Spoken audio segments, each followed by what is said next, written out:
Good evening, everyone. I'd like to call the meeting to order. Would you all please stand and join us in the flag salute? Salute.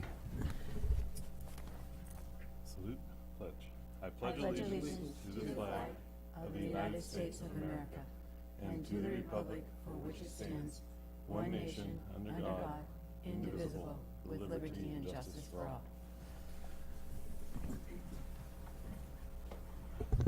All right. Welcome, everyone. We'll start out with the approval of our minutes from our last regular scheduled meeting. Can I get a motion? I move to approve the minutes from the last scheduled meeting.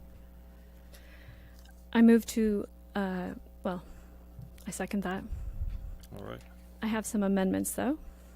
To the minutes? Yes. Okay. So under item B3, approval of agenda and consent agenda,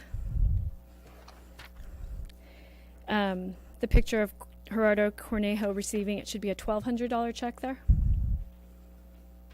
It says $28,000 in the minutes. It doesn't, no. It says it has not received. I'm looking at the minutes. Under B3, Mm-hmm. it says, photos of Principal Gerardo Cornejo receiving a donation check in the amount of $28,000 from the association. We go down to the next paragraph. It's right there. When you start to say, 1,200 is what the check said. It should have said 1,200. Down further, it says that. Right, it should say 1,200 there. No, We had a discussion about the $28,000, but the check amount was 1,200. it says that further down. Right, but it doesn't say it up at the top, so it's a mistake. Because that's what you stated in the meeting, Maureen. No, that's not what I stated. I'm happy to re-listen to the minutes and verify if you need me to come in. So it just says $1,200. Okay, so I think we should just leave the minutes as they are right now. Okay, We can and amend them later. the second piece is that it also says under furthermore, she stated because marijuana is not fit, blah blah blah. The other reason I give, which was huge, which is not recorded here, is that our bylaws prevent us from accepting monies that promote the use of drugs, tobacco, or alcohol. And I stated that clearly in the minutes in the meeting.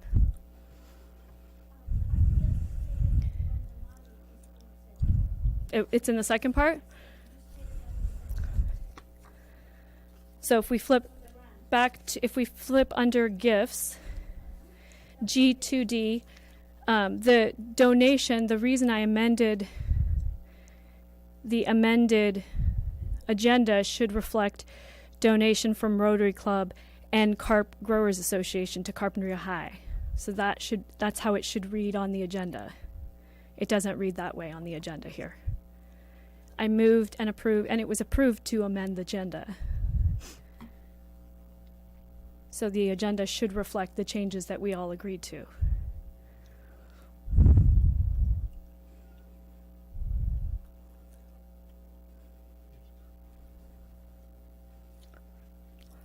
So and under here it says, she noted that the district cannot accept gifts that politicize the school environment. That's not what I said. I said the district cannot accept gifts that promote the use of drugs, alcohol, and tobacco. I specifically said that. I didn't say politicize the school environment. Maureen, there's a lot of paraphrasing in, So I'm in just all of our asking. minutes. I'm just asking that the record reflect what I said, and also reflect the amendment to which we all voted on and was approved unanimously. So G2D should read donation from Rotary Club and Carp Growers Association to Carpinteria High School. No, it's not. It's under the. So I asked that it be amended so that it read it as a bullet point. This is our official record, by the way, right? Yeah. So it should read under this heading. Just to be clear, this heading should read donation from Rotary Club to Carpinteria High School. Donation from Rotary Club and Carp Growers to Carpinteria High School. That's what I asked for it to be changed to. That's what we voted on unanimously. And then if you could just change it to add that I did not say politicize the school environment, I said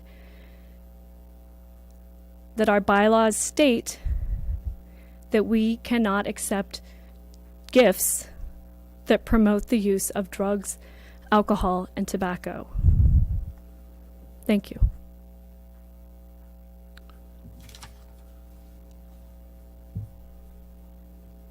Okay. That second bit I agree with. The first bit, I think it already says it in there, so I don't think we need to change the approval of the agenda and consent agenda because it states what was. No, that's not what that would be no. I asked that we approve the agenda to reflect what I understand the agenda. That. No, I understand that. I'm agreeing with you on that.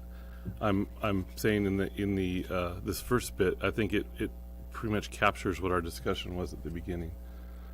You mean So- under B3? Yes. So, I didn't say that the check was for $28,000, so that's a misunderstanding. okay. Well, anyhow. I just want the record to report I just want the record to reflect what I said. Is that okay? That's fine. And what we approved? So I didn't say that the check that Gerardo was holding up was for $28,000. I said it was for $1,200, which is what the donation had been for. So I'm asking that be changed to reflect what I actually said. And then for the second part, I'm asking it to be changed to what we amended it to be.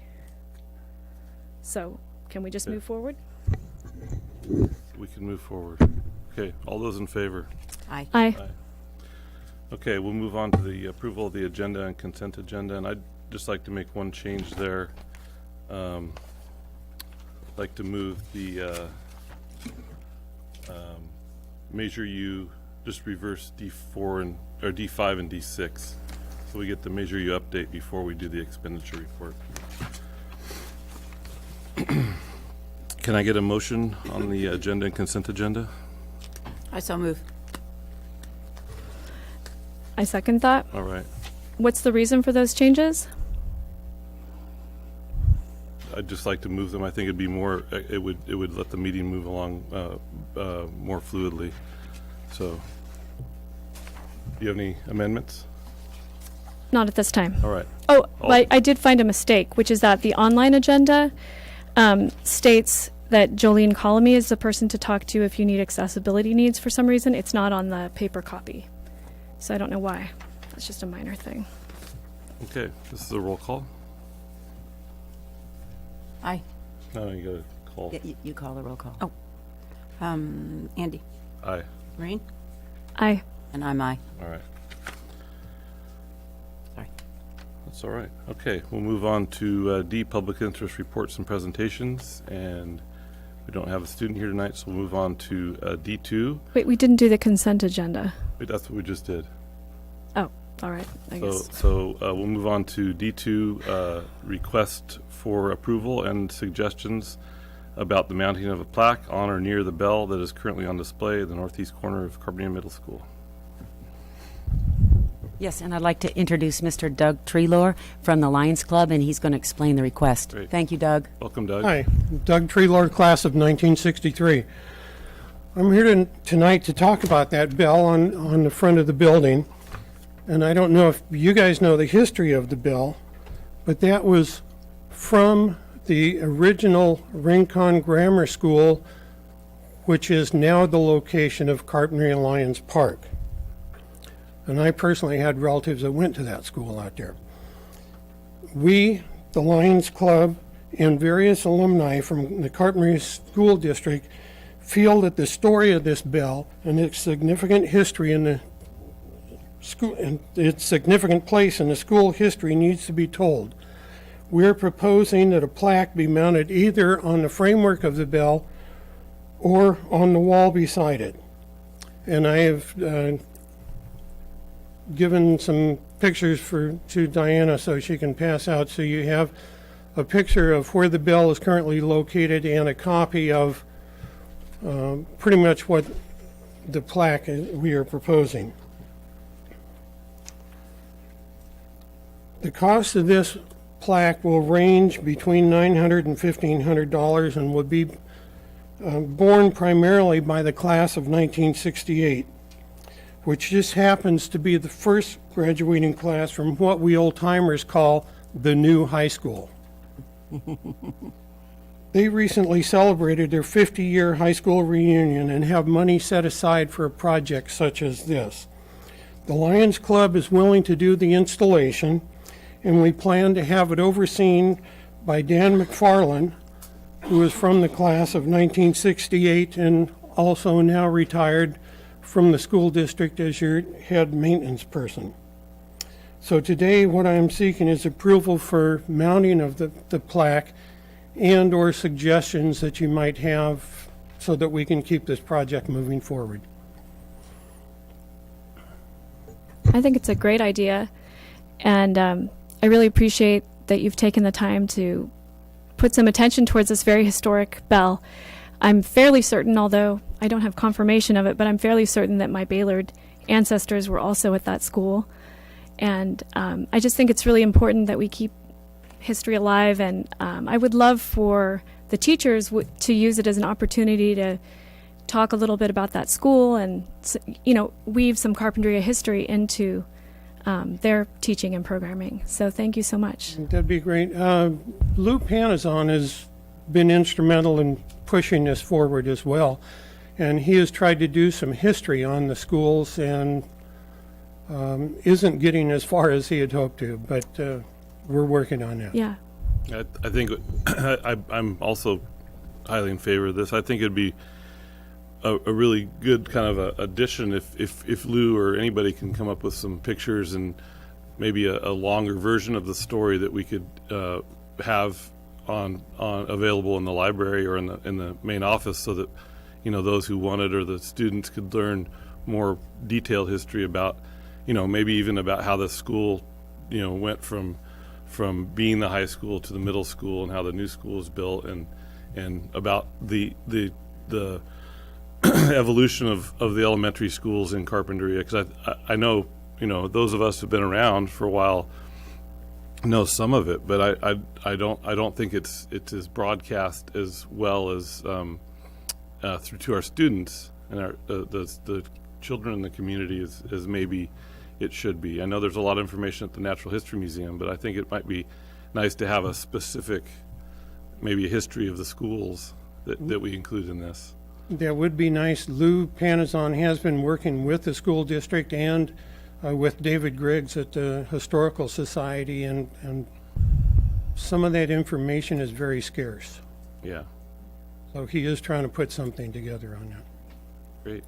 One last thought, too, I just had, which is we are living in the 21st century, and there's something called a QR code, which you can put on objects, like you could put on the plaque or next to the plaque, and you can instantly scan it with a cell phone and download a whole bunch more information from a website. So it might be fun if you could find some students who are willing to help you build a website, which is fairly easy to do now. If the students could do the research on the website piece, anyways, I think that there might be a fun opportunity for some collaboration. That's a great idea. And a way to kind of help bring, a plaque can be kind of a dead thing, but there's a way now with technology that we can create sort of a living monument piece to it too. So that would be really fun. Okay, good. And so I guess basically what I'm asking, do we mount the plaque on the wall of the building or on the framework of the bell the stand that it's on? I think it would probably be more visible and easier to read for people if it was on the building. Because the plaque is the picture of the. Well, I don't know what's the height of that frame? Oh, that's a good question. About 4 or 5 feet to the bottom of the top of the frame there. From the ground level, it's probably close to 6 foot. I think with that big shrub in front of it, it might be easier to get to if it was on the building. But that's probably something that we could run by. I'm not opposed either way. I think we leave it to the discretion of our facilities and Dan and kind of without actually seeing specific site or, being that familiar with it. But I think getting to it just by looking at this, it might be easier on the building to read. I would agree with you. Yeah. I think it might, I mean, I know the shrub is kind of a challenge, but personally I think it always makes sense to have a plaque as close to the thing that it's referring to as possible, just because kind of keep things together personally. But I don't think you should allow that.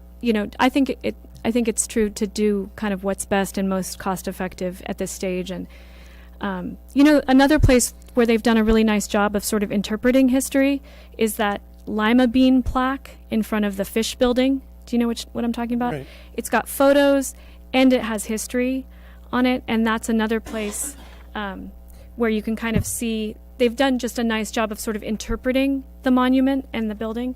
So that's what I would really like to see, is some interpretation alongside and get the students involved, get the schools Yeah. involved. I think that would be difficult because of the landscaping in front of it. Right, yeah.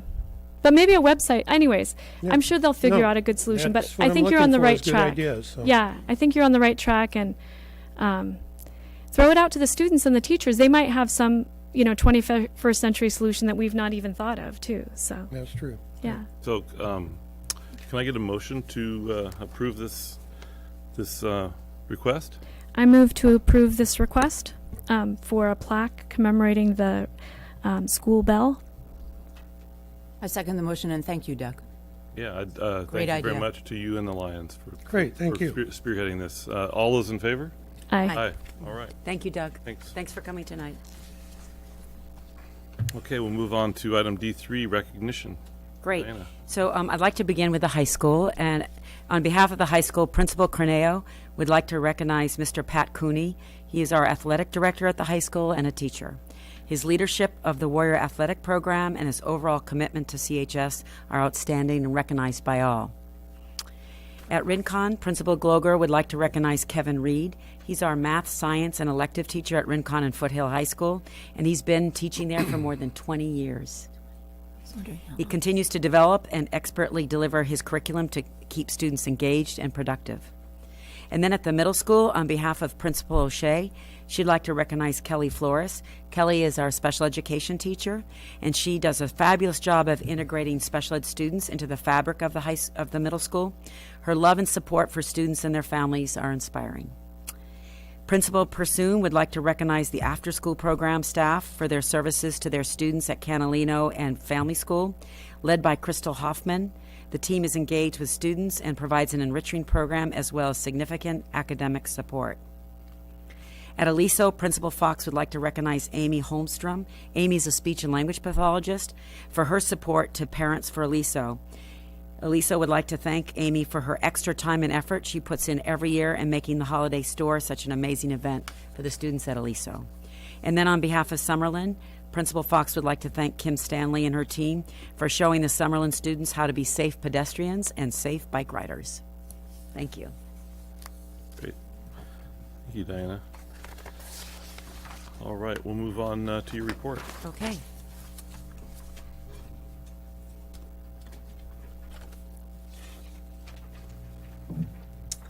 Okay, I'd like to continue with some appreciation. I would like to acknowledge the outstanding leadership of the Measure U team, Dave Winiger, Cindy Abbott, Ernie Kais, Lena Placencia, and Bed Rodriguez. During the latest move, that was CMS, moved into 8 new Gen 7 classrooms last week. We also appreciate Principal Lisa O'Shea and teachers Jessica Gala, Robin McCauley, Kevin O'Hara, Christina Penna, Lauren Olvang, Jay Hotchner, and Alyssa Taylor for all their extra work in moving their classrooms. All the teachers and students are really pleased to be in those beautiful new classrooms with the wonderful day lighting. So thank you. Another item of information that I wanted to share with you tonight is the proposed state budget. Governor Gavin Newsom has announced the proposed 2019-20 state budget with $144 billion in general fund revenues. And this is according to the AXA state update with some of the education highlights. $3 billion in one-time non-Proposition 98 general fund to CalSTRS to reduce pension liabilities. So that will assist us in reducing some of the high percentage increase of our liabilities for our retirement. A $2 billion increase for LCFF, which reflects a 3.46% cost of living adjustment. And that doesn't affect us because we're a basic aid district.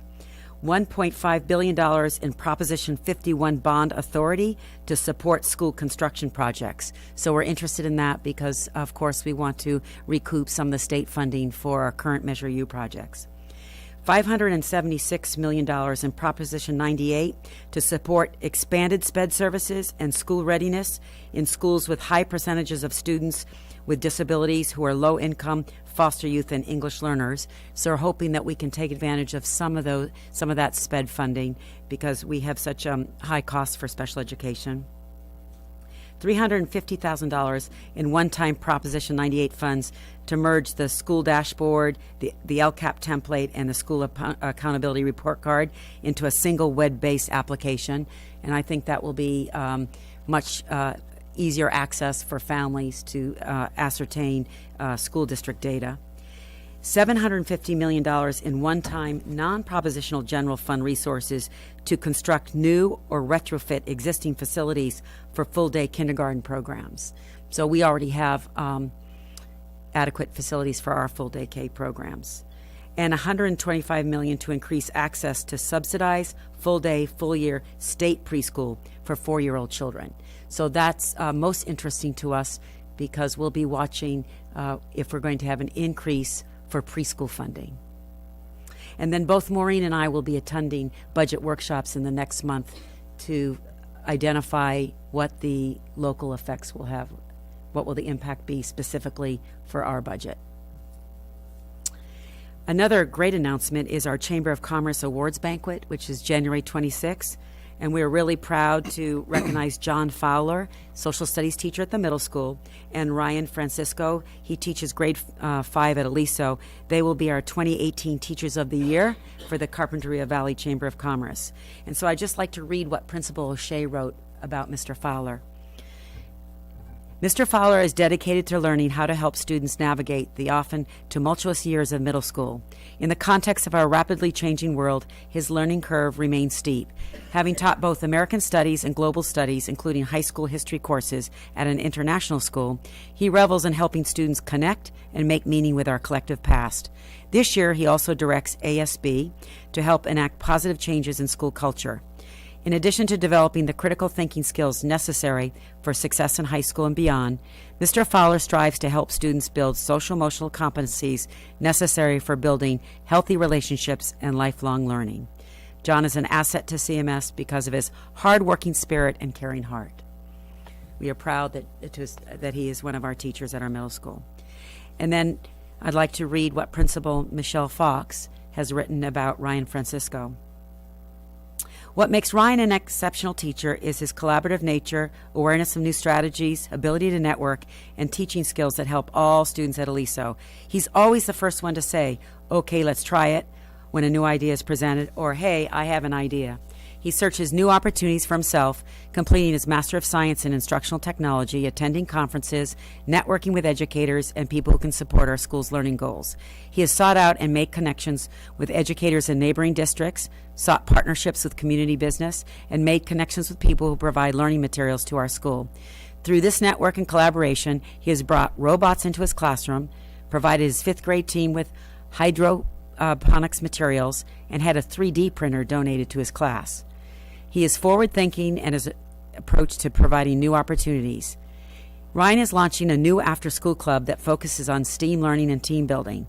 Within the club, students will interact with science, technology, engineering, art, and math to learn fun and interesting new ways. With the district's newly purchased technology tools, Ryan is working with students to broadcast bulletins and announcements through our TVs using green screens and other equipment. He has plans for a project-based learning that will increase engagement and learning through STEAM. His qualities and talents are examples of high-quality teaching and learning, and we are proud that he is part of the Aliso team and CUSD. And then the last item I want to share with you is that we are receiving differentiated assistance from Santa Barbara County Education Office. That's based on a review of the middle school special education performance on English language arts and math CAFS assessments. were eligible. And so last Thursday, the leadership team worked with the Director of Curriculum, Ellen Barger, and the SELPA Director, Ray Avila, to provide background and updates on the new approach to assistance, review the dashboard data and other local data, and we identified strengths and challenges for the lack of student performance and what's causing that lack of performance. We discussed options and strategies, how to intervene to increase that performance and build internal capacity so our own team of teachers can support the students to perform at a higher level when they've been identified as students with learning disabilities. All right. Thanks, Diana. Sure. Those are just a comment on the Teachers of the Year, both Yes. well-deserved. Yes. Both excellent teachers. Okay, we'll move on to our Measure U update. And I think we have, is it Cindy or Dave? Both. Both. All right. We have Cindy Abbott and Dave Winiger here.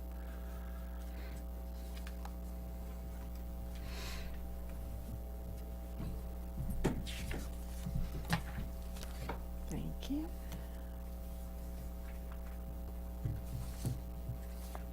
Good evening, everyone. You have a lot of people here. We have our whole Measure U team, David Winiger, our director, our architects. I'll be bringing people up when I present the overview of our presentation. So we have Joe Wilcox from KBZ. We have Robert Robles from Robles and Associates, and we have our two consultants that we will also be bringing up to assist us with our presentation. So first of all, I just wanted to give you a little bit of an overview of what we'll be talking about tonight.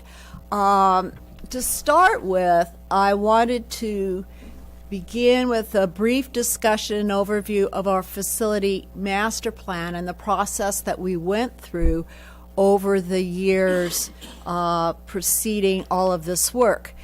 We began everything back in 2013, so it's actually been almost 6 years since we began the process, and the work we did is a critical underpinning for all of what follows. So I wanted to go over that because a lot of people, both in the community and also some of our board members, weren't participants in that process when we began it. So I think it's helpful to have that as an overview. And then once we go through that, we will be talking about each of the individual school sites, and the architects will be presenting what we've been working on and what we'll be working on over this next summer especially, and the next year. So we'll be going through that, and then at the end I'll finish with an update on our state funding applications. So that's the overview.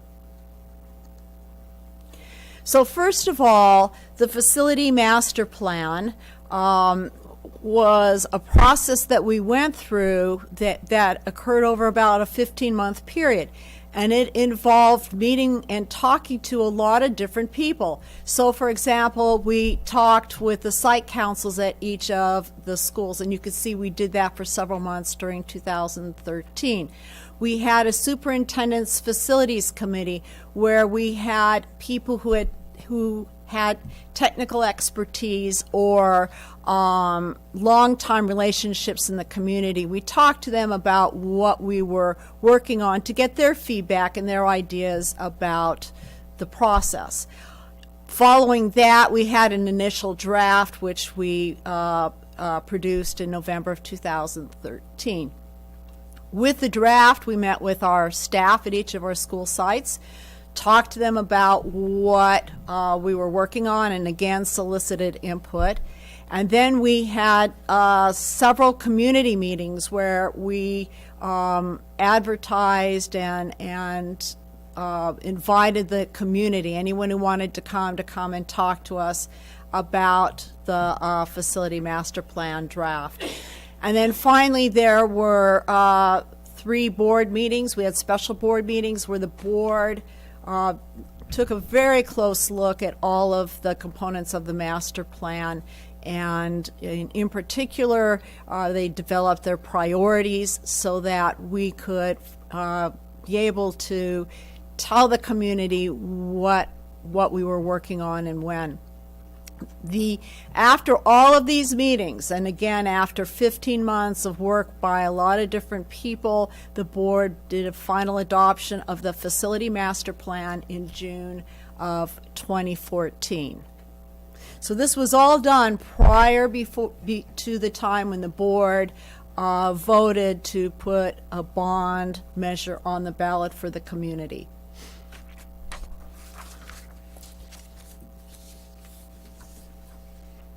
So why am I talking about this? Why is the facility master plan important? So first of all, it was the basis for the text of the ballot proposition that was approved by the voters. It had a very detailed list of projects, and those are also discussed in the text of the ballot measure. So that was very important, that we were able to show to the community the work we had done to determine what the needs of our facilities were. The second thing is that the facility master plan is the roadmap for all of us in planning and executing projects.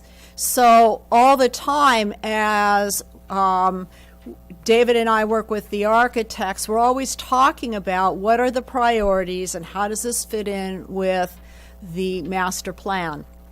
And then the final piece of the master plan, which I think is also important, is it discusses the allocation of the $90 million that was approved by the board.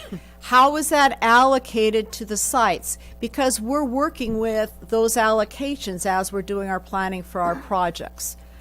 So that's why we still talk about it. It's still an important document. It is available to anyone who wants to look at it on the school district website under Measure U.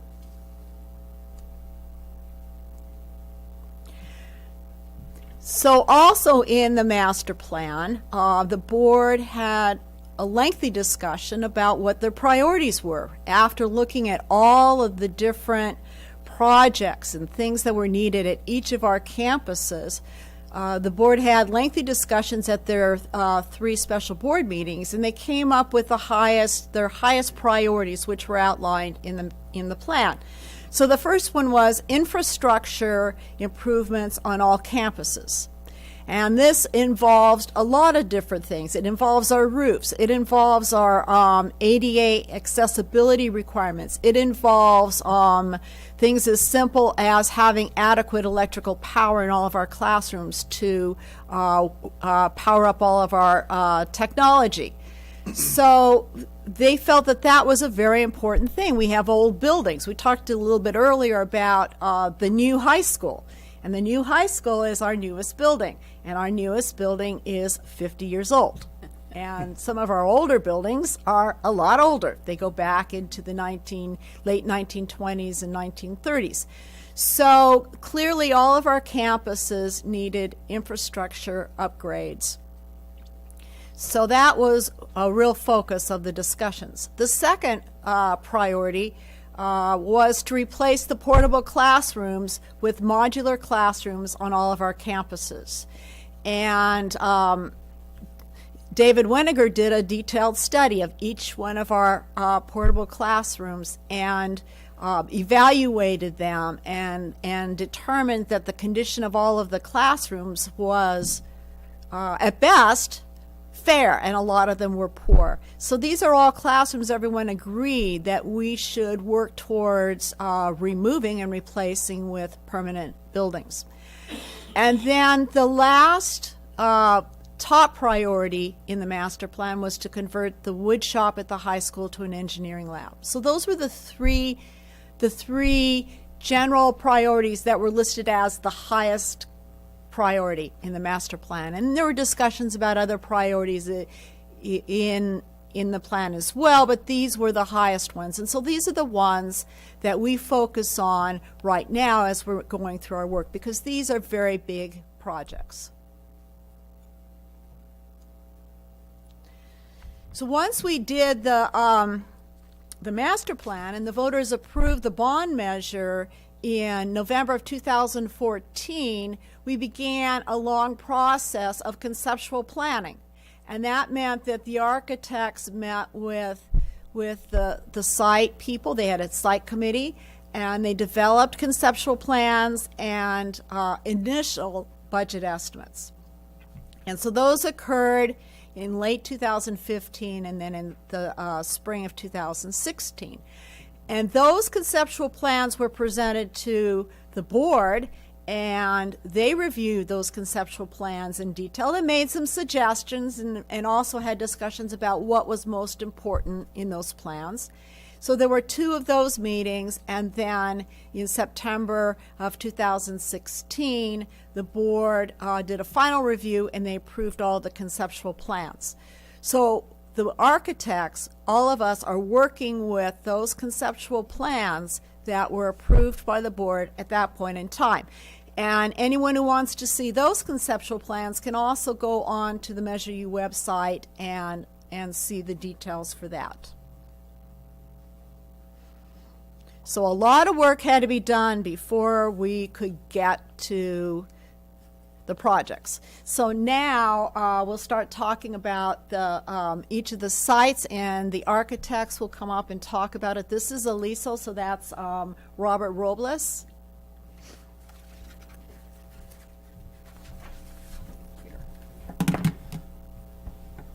Thanks, Cindy.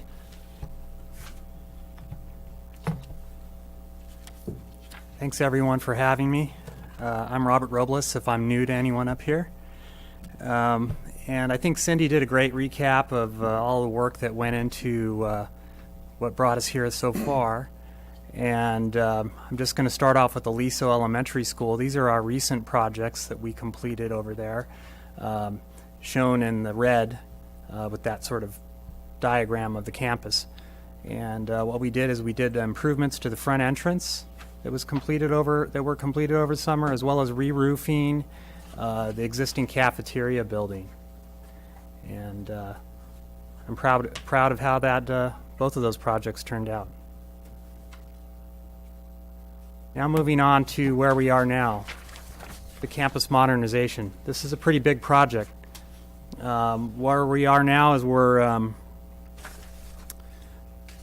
nearly done with all the construction documents. Actually, all the construction documents, which are the detailed plans and specifications, have been reviewed by the Division of the State Architect, and they reviewed it and returned their corrections, and we're preparing to get our approval with the State Architect in February. That's actually just next month. And possibly it might move on into March in terms of the approval process, but probably February or March of getting approval on that project. And based upon that, we would expect that would mean our construction project for this modernization would be this summer for it to begin. So giddy up on that. That's going to be good. Big project. Move on to, okay, this is, now we're moving into things that are on the boards. Last year, this board approved a study for my office to undertake to study the cost differential between using modular classrooms or doing site-built classrooms at the Aliso site. This was done by a realization. This project was proposed due to a realization that costs in this particular site could be for the modular buildings, partially due to the site constraints and ground levels being prescribed by FEMA, could possibly be approaching that of stick-built construction. And we thought it was a worthwhile study to undertake to see that given the kind of flexibility that you can have with the site-built structure versus modulars, which are a little more constrained in terms of how you can lay them out, if we could leverage some cost benefits and see if a site-built structure could possibly come close to the cost advantages of using a modular building And if not, maybe if they're less, there might be some argument for the added value of being able to do a more custom designed building in this particular case. We don't have any conclusions on this particular study. What you're seeing here are the diagrams that are part of the process where we're quantifying amounts of materials, actual numbers, and then running cost estimates, but we expect we're going to be done with this study later this month. And then I think that segues nicely into a discussion about what's happening with the flood maps with FEMA. And with that, I'll hand this over to Robert Schmidt of Flowers and Associates, and I'll be back. Hi, everybody.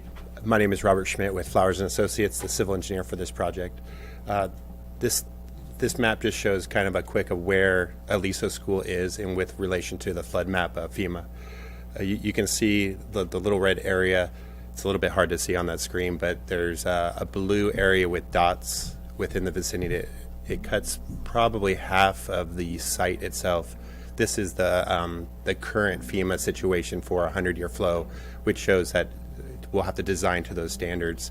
The nice thing about this is that, can I zoom in on that? I don't know that you can zoom, Okay, just but point you to can it. point at the Okay. site. I just thought it'd be easy. Perfect. Okay. So this shows, you know, where our site is. You can see kind of really lightly that the floodplain goes right through kind of the center of the site currently. Current requirements require that you have to look for the base flood elevation and design above that, and that's what constrains the site currently. Caltrans is currently going through with the Carpinteria Creek revision, which will actually help this site in the future itself, but we're slowly in the process of getting those maps as we speak. I'll pass it on to you. I've got a question there. Has FEMA given you an indication of where that adjusted floodplain map would be revised to? Yeah, they've given some preliminary maps themselves, and it will take the majority of the site out of the floodplain, and it'll put it well within the creek itself, besides the small corner right by the railroad and the creek itself. So it's mainly surge up the creek is That's the correct. concern. Really what it is the Carpenter Creek, when it hits the 100-year flood, it uses the freeway, and then it comes down to the Carpenter. Oh, it comes down to Santa Franklin, Monica. and then it impacts Franklin. So once they get that creek situated, it actually helps Franklin Creek out. Are we asking questions as this is going through then? No, I just was getting a Because point. I've had question. Yeah, you questions. can ask a question. Have you talked with the city and their sea level rise? Because they actually indicate that there's not just a problem from the creek, but also from increasing coastal flooding. And they indicate that, 100-year floodplain sounds like, in 100 years, but that means any time from now until 100 years from now, there could be a flood. Yeah, there's a lot of study on the sea rise right now, and so there's not a lot of thresholds. So it's kind of being studied from a lot of different perspectives, and so at this point we don't have what we can design it to at this point, and it'll be coming out. Every agency right now is going through that process with the city, county, and then the state also. So, because the city actually has a whole section in their sea level rise Correct. section on Aliso, which comes to different findings.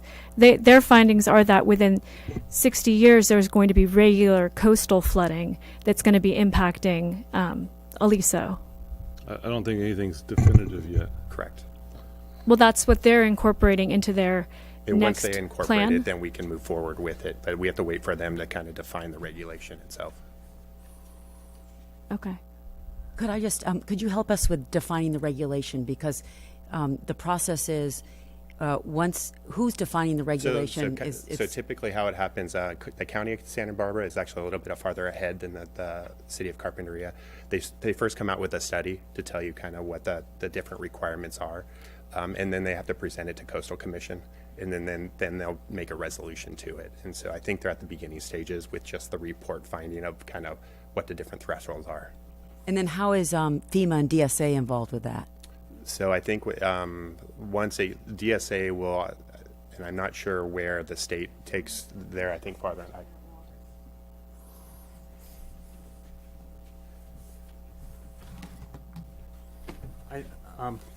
Sorry, Robert. Yeah, thank you. Yeah.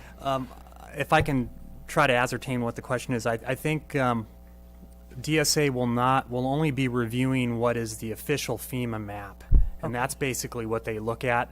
They will not be reviewing anything that isn't the official record. So even if there's projections about something else, an alleviation of the flood zone later, they won't take that into account.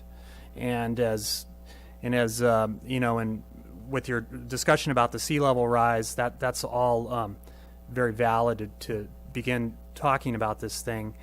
But the FEMA is a different thing. It's I think when we were at that meeting with the city last year, I think it was in September, I think they did mention that as well, is that the FEMA maps are a bit backwards looking, and the sea level rise is more of a scientific question that is evolving, and we're probably looking at regional solutions to that, is what the takeaway I got from that meeting. Thank you. Thanks. And I think that caps that off for now. Oh, okay. Is this when we should ask questions regarding each school site, or did you want to wait till the end and do all the questions at the end? I'm open to any if you'd like to, if you have questions in regard to Aliso, I think Robert's Well, I just up want to here. be consistent so that we're not slowing. Do you want to wait? Why don't we just wait? I'll just save my questions Whatever till the the board end and wants is bring fine. people. Okay. But you want to wait till the end? Okay. I'll save my questions till Okay. the end.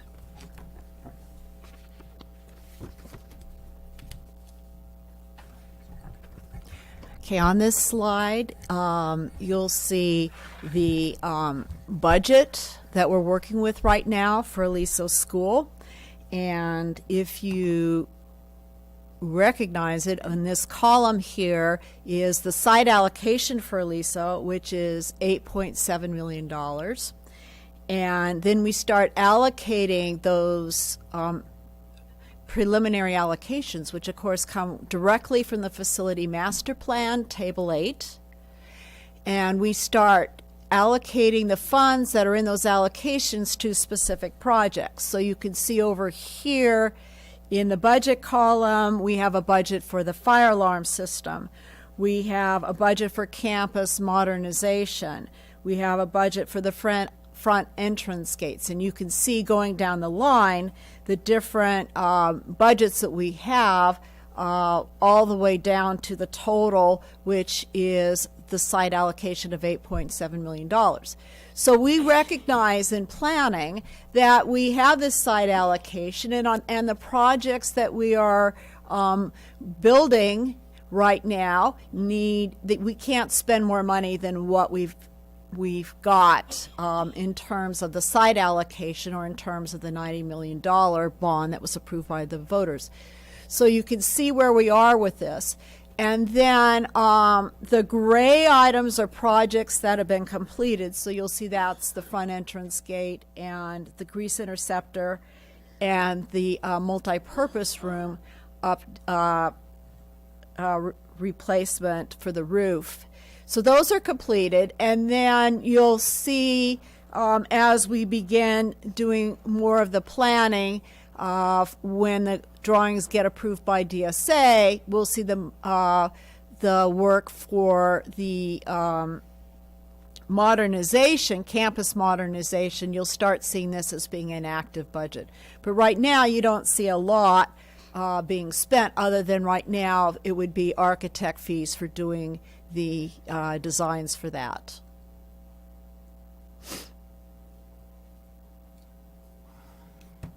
Cindy, I have Yes. a question. So do your budget numbers include your contingency numbers or not? Your contingency amount of dollars? For a project, you mean? Yeah, for a project. Sure. So if we're looking at the estimated construction costs for a particular project, we try to build in a 10% contingency. But I will also say that all of these budgets, as we're going forward, as we get more information, we're doing more updated estimates. And so we're going to be taking a close look at that, because keep in mind, these were very preliminary numbers that were done at the time of the conceptual planning. So these numbers will very likely change, and we'll be talking about what that means in terms of the projects that we're doing. This should be.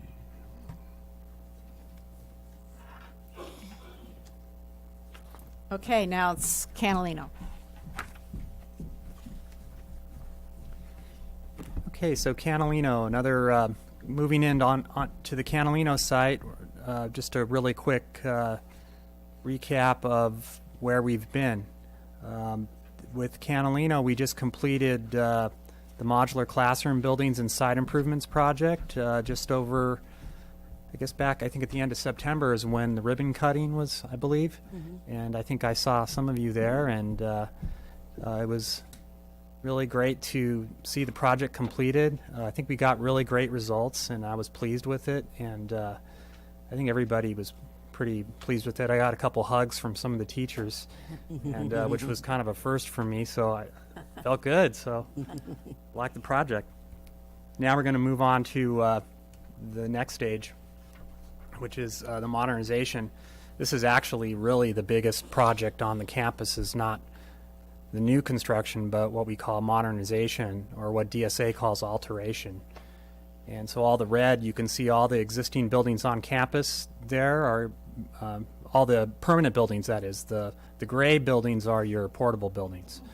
And those in that project, we have completed all the drawings and construction working drawings and specifications for that, and the project has been approved by DSA.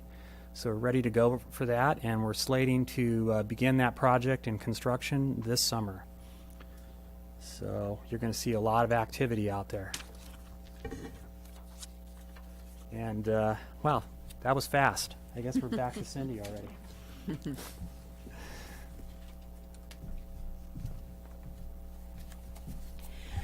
So in the budget for Canalino School, again, you can see we have a site allocation of $9.9 million. Highlighted in yellow is the modular classroom project that Robert just talked about. And so that occurred over the summer. And when we look at it, we say, oh, it's complete. But you'll see if you go all the way over that we still have about almost $1.4 million left in the budget. And that's because of all of the work that occurs in terms of doing notices of completion and paying contractors their final bills, and the 5% contract retention. So even though the work was physically completed in October, we're still wrapping that up in terms of our budgeting and accounting process. And so you'll see that on a lot of projects, especially up at the high school as well. There's still money to be paid there. And you can see that the other two projects that are highlighted in gray are completed projects, and Robert talked about the campus modernization, so you'll see that outlined there. And there's a separate budget allocation for the Learning Center of $1.3 million. So again, this is an allocation of the amounts that we think we can spend on these projects, and we're working on more current estimates to determine what the most current costs of these projects might be.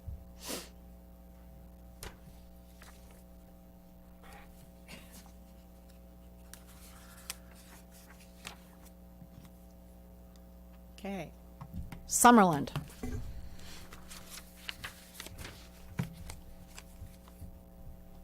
Good evening, Board. I'm Joe Wilcox with KBZ Architects, and I've been the architect for the Summerlin School.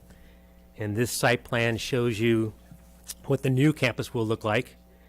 It's going to be new modular classroom buildings. There will be new storage buildings, new pavement, a shade area. We've gotten Summerlin Architectural Board of Review approval. If all goes according to Hoyle, we'll be going to the county ABR on March 1st. we are starting what's called the CDP process, and Jonathan Leach is here to talk about that. Here's a rendering of what the campus will look like, and I'd like Jonathan to come up and talk about the CDP process.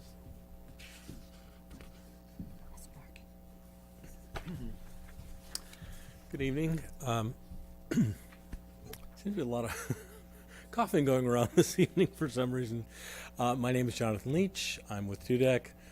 We've been providing permitting assistance to the district thus far through the city of Carpinteria. This is the one school that is subject to the county of Santa Barbara permitting instead of the city of Carpinteria. It's a similar process to what we've done for the city projects. There is the primary permit review by the county is a coastal development permit, conditional use permit, the same mechanism that the city of Carpinteria has used for approvals. That process will involve the preparation of application materials, providing statistics about the size of the new space, the amount of earthwork that would be involved in topographic modification, and then environmental review for the project. In the city, we have been able to use the least amount of environmental review for the school sites. Under the California Environmental Quality Act, there are certain projects that will qualify for what's called a categorical exemption. We've been able to use that for each of the Carpinteria school sites. We met once with a planner at the County of Santa Barbara very early on in the process to discuss what they thought would be the mechanism for the Summerlin site. They were hopeful that we would be able to use that same process, but we did not have the detailed design plans as they exist today. So we need to bring those back to the county with a completed application, verify if they are comfortable doing that. If so, the conditional use permit and coastal development permit review will probably take in the range of 3 to 4 months for the county to do that process. If they determine for whatever reason that the amount of modification to the site, the issues that are involved in it, potentially the community's scrutiny of the project, the next level of review, one step up from that in the California Environmental Quality Act, would be an initial study and negative declaration. That process, if it's required, adds around 6 months to the time frame. So if the county determined, no, we can't do a categorical exemption, the whole process would probably be more like 10 months to a year to get through that review for the application. And that's pretty much what I was asked to address. If you have questions, please let the team know. Can I just ask, are you going to regrade the playground? Will that be, because it's not terribly level? You know, I'm going to let the architect speak to that. The upper playground, yes. Yeah, the lower playground will be a future phase, but we are going to be required to put in an accessible path of travel Okay. from the upper all the way to the lower. Looks fabulous. So that's the reasoning for the ramp that goes from... That's the reason for the ramp. We've already had a preliminary, Mr. Winiger and I went down and talked to DSA about our master plan and about that site, and they said, you're going to have to do that ramp. Budget?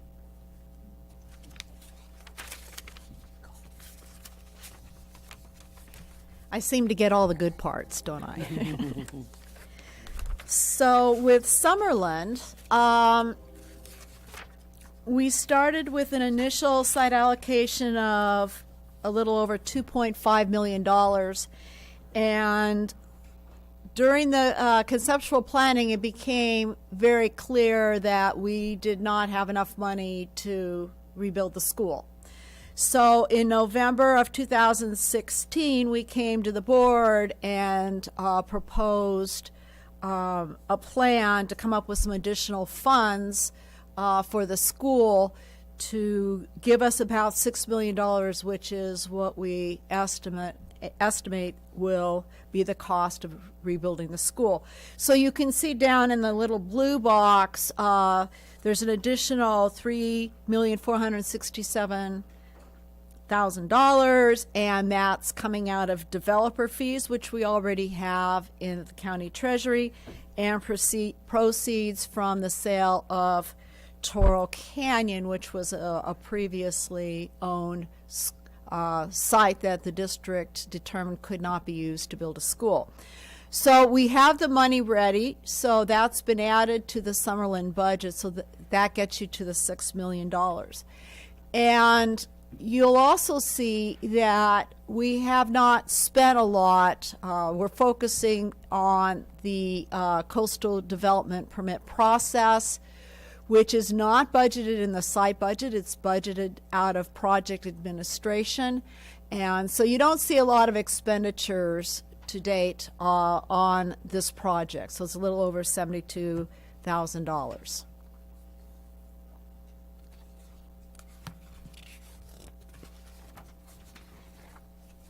Okay, Carpinteria Middle School.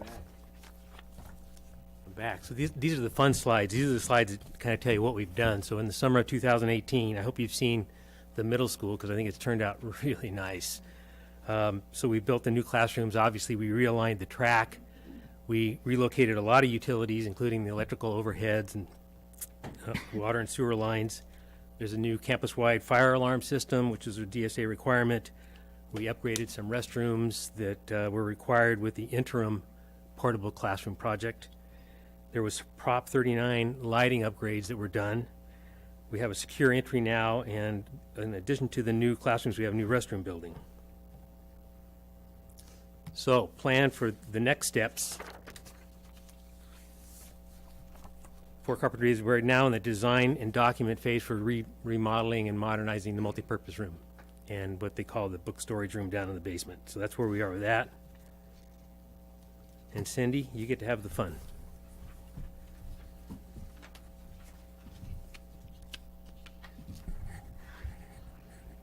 Okay, again, you can see in the initial column the site allocation of $9.9 million, which is what we're using for our various projects. And highlighted in the gray are our completed projects. And highlighted in the yellow are still the projects that we were working on over the summer that Joe just discussed, mainly the modular classrooms. We still have, we just moved into them. So we really still need to finalize the paperwork with the contractors, make final payments. And the same thing is true with the restroom, although we're close to finishing that off as well. So those are the things that you see going on, and the other thing that you'll start to see some activity in over the next year will be the multi-purpose room modernization, because as Joe mentioned, his firm will be focusing on the design work for modernizing that entire building and submitting that to DSA for approval.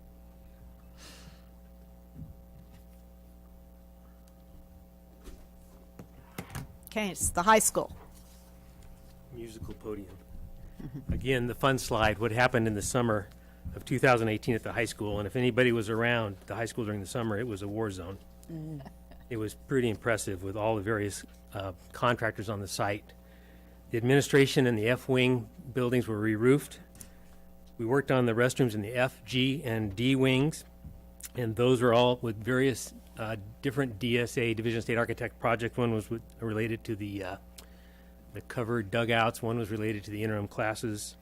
We obviously did the new science wing, which is all the way farthest to the west, the vertical red bar there, and all the associated concrete site work.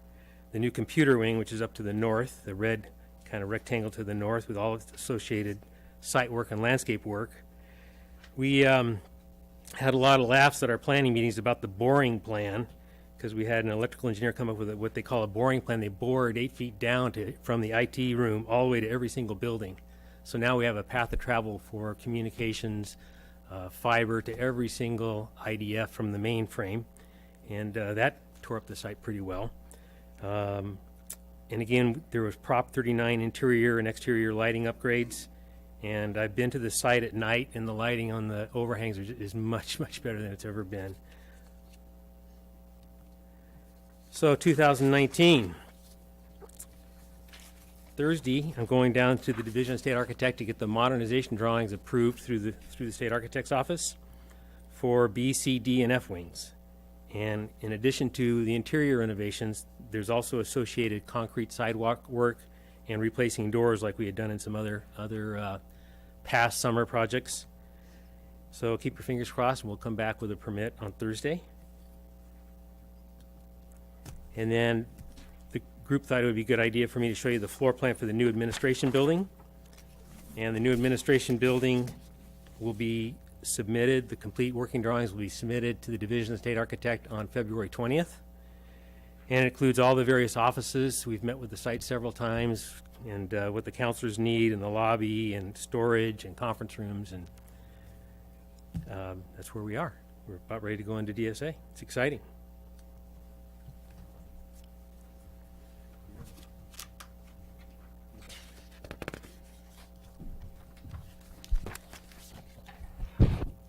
I'm back. And we have a lot of projects that we've either completed or are well underway at the high school. And again, outlined in the yellow are the projects that we worked on over the summer, where we'll be closing out over the next couple of months.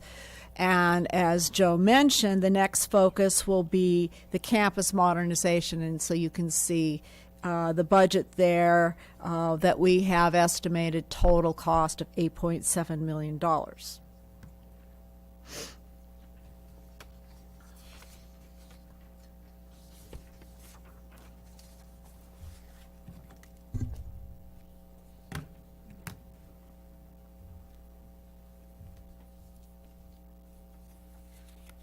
Okay, so now we're moving into what we're planning for this year and in anticipation of construction starts for the year 2020.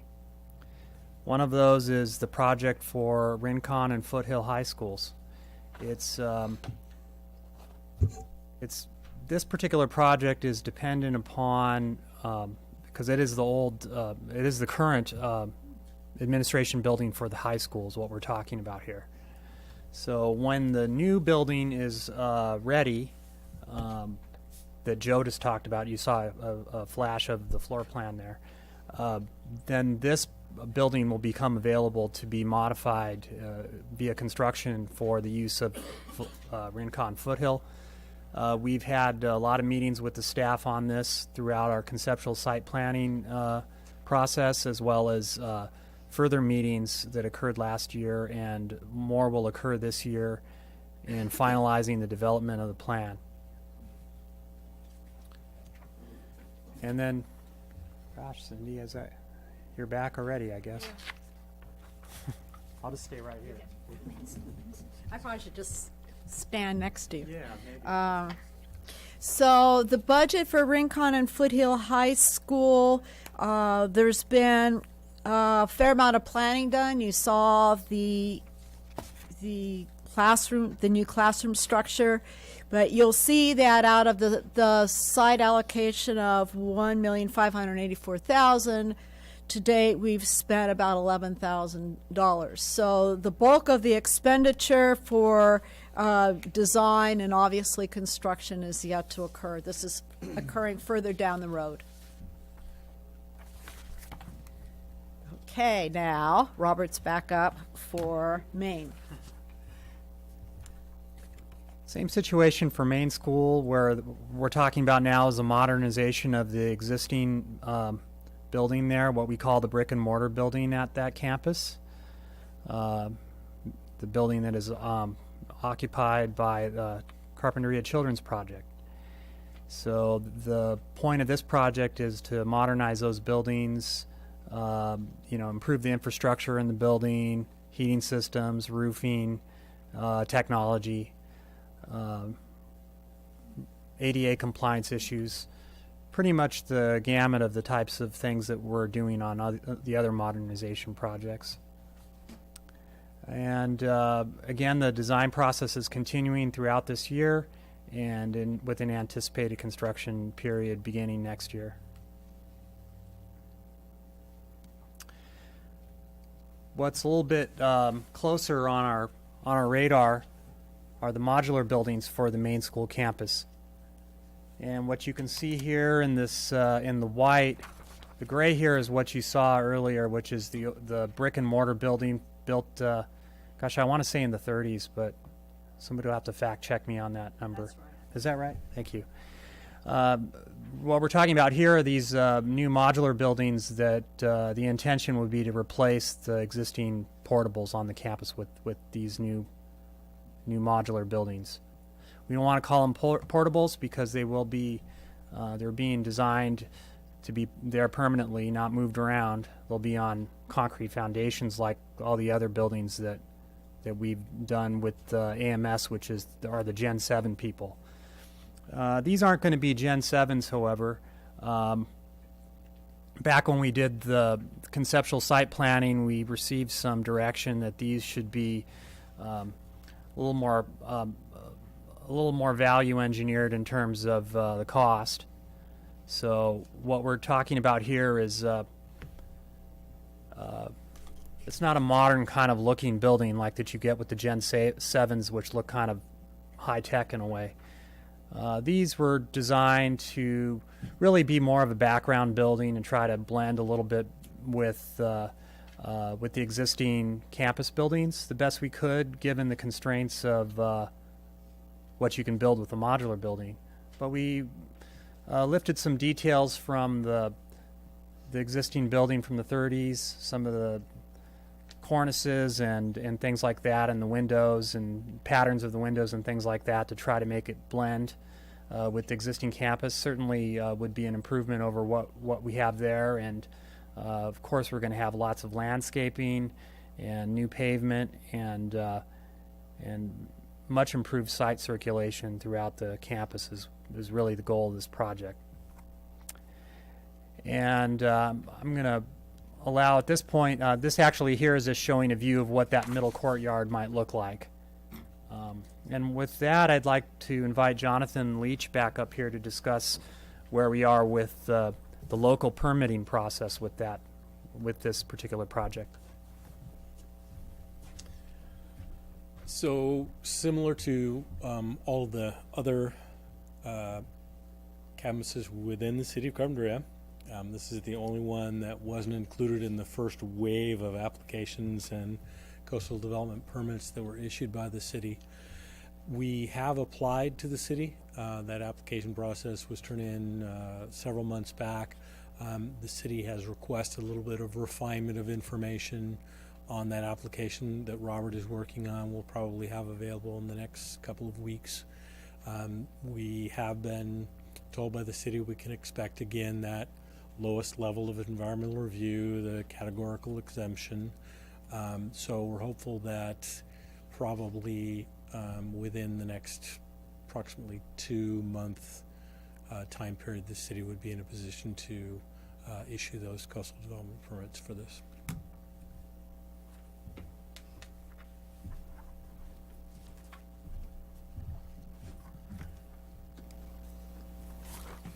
And then finally, the budget for Maine School. You can see the site allocation of a little over $5 million. To date, we've spent about $210,000. The bulk of our expense to date is related to the fire alarm system, which we've actually fully installed and it's operational. So and that's in the existing older buildings. So that complies now with state code requirements. So as Robert mentioned, we have a couple of other items in here in our budget for the existing building modernization and as well modular classrooms.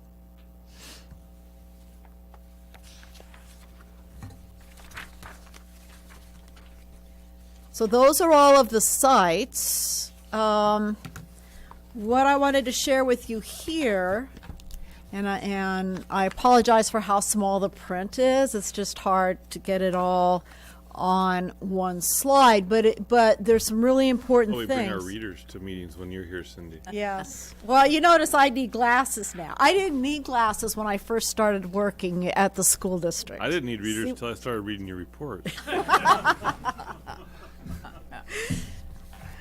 Very good. But I'll be happy to go over this because what our goal has always been is to apply for as much state funding as possible. And as you all know, the voters of California approved a statewide bond that totals $9 billion back in 2016. And Carpinteria School District has been eligible for about $14 million, and we've applied for all of it. And we really focused on applying for it because a lot of the funding is already running out. Districts all over the state are doing projects, and they're submitting their applications, so we wanted to get in line. So in this summary, you can see that Catalino, we applied for new construction funding, and that was for our modular classrooms, and the estimated state share of funding for those classrooms is $2.6 million. And then in this other column here, the application amount, we actually collected the cost for the entire project and submitted that on the application because we don't know when they review this project how much the actual amount will be, because every year the state adjusts it for inflation. So we want to make sure we have enough costs submitted in our application so that we will be eligible for the maximum that we can get. So that's the new construction funding, which we were eligible for grades K through 6. All of the rest of the projects that are listed here are based on modernization eligibility at each of those sites. So you can see for Aliso, we submitted our projects that we've already done, which are the the fire alarm we have not done, but it has to be approved by DSA before we can submit it to the state. And then the roof replacement as well. So we have an application there of a little over $400,000 based on those two projects. And that's all the eligibility we have currently. So we're just going in for everything we can get right now. Catalino, we have the modernization for the campus and also the fire alarm. And that those projects were previously approved by DSA, so we could submit an application for just under $3.5 million. The middle school, we were eligible for about $711,000, so we submitted an application for the modular classrooms. Obviously, we're spending a lot more money on the modular classrooms than what we will be getting in state funding, but that was our calculated eligibility amount. And then at the high school, we did two separate application packages. One was for the modular classrooms, and the second one is for all of the roof replacements that we've done over the last few years, the softball dugouts, the restroom renovations. So altogether for the high school, we've submitted two applications that total about $6.9 million. So when you add all that up, it adds up to a little over $14 million. So, But you've applied for over almost 16 million. Is that You're looking at this next column. Those are the costs that we actually included in the package. Okay, so that's what we've applied for, but we're We're only going to get whatever we're eligible Eligible for for. at the time that they review the application. Yeah, but I'm just saying we've applied yeah. for 15.8 and we're Right. currently we're eligible for 14,000. Correct. But that number may go up a little bit by the time they actually review and approve it. So we just want to cover all our bases. And this has been a real focus of our work. What projects can we get out the gate that we can use to apply for this money? Because as I mentioned, that money's going fast. For new construction, the state set aside $3 billion in funding, and there is no bond authority left. That means that districts have applied for that entire $3 billion. And our application was submitted in February of 2018, and we are in line. We were under the $3 billion limit, so we should be able to obtain that financing. For modernization, also $3 billion in funding, and as I mentioned, all of our applications are in. What has been confusing in this process is in prior state bonds, when they were approved by the voters, the state went out and sold bonds pretty quickly. So you could get in line and maybe you'd wait a year or whatever, but you got your money pretty fast. But this didn't happen. When the voters approved the bond in 2016, Governor Brown was not really in favor of using state monies for this. And so he sold very little in bonds. And so the applications have backed up, and people who did the analysis would be looking at, based on what he was selling, it would take 4 or 5 years for school districts to actually get their money. The good news is that Governor Newsom has proposed for his first budget, which will be 2019-2020, $1.5 billion in funds that will be available to school districts. So it's happening a little more quickly. I don't know yet how that changes our wait time. I've asked that question to our consultants, school facility consultants, and I will let everybody know when we know. But our challenge is we've in many cases spent the money, or we'll be spending the money over the next couple of years with our bonds, which is great. But if we have to wait 4 or 5 years to get the state money, that holds up doing the rest of our projects to some extent. So we're hoping that that's going to be sped up a little bit. So can I go back here, because that first bullet point, Yes. the $3 billion, no bond authority is remaining, meaning that they're not going to sell. They've sold all $3 billion. No, No. they haven't. So maybe all I'm really For new saying is, construction. out of the $3 billion that is allowed, it's all been applied for. It's all been applied for. But they haven't sold it all. So, Okay, so it's all been applied for, and we're in the queue. we're in the queue. So we're potentially going to see some of that money, possibly. I mean, I just want to, because my first reaction was, oh, we're not eligible, or that money's already been allocated to other projects. So, but that's not the case. No, Okay. and maybe I used the wrong word there, and that's causing some confusion. So all of these are legitimate applications. We applied for the funds within the framework of the programs and with the amounts of money that they have allowed. What we don't know is when they will review our application and actually appropriate it for us. Thank you. We don't know.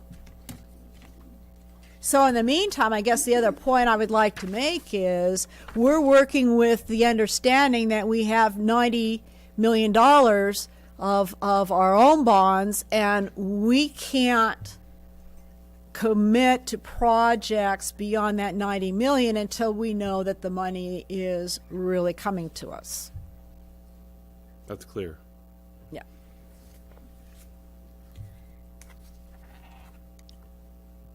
Okay, questions? That was great, Cindy. Thank you. Nice job. Thank you, Cindy. You have questions for me? Oh, yes. I saved all mine till the end, so.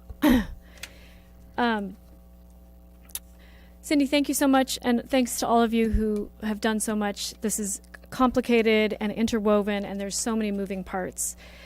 So I really appreciate the work you've done to try to simplify for us and for the public and to kind of put everything in one place. I really, really appreciate that. The two big questions that I have remaining still, which I think should be the questions for all of us, which is knowing that the money will run out. The question is when and what projects will need to be let go of.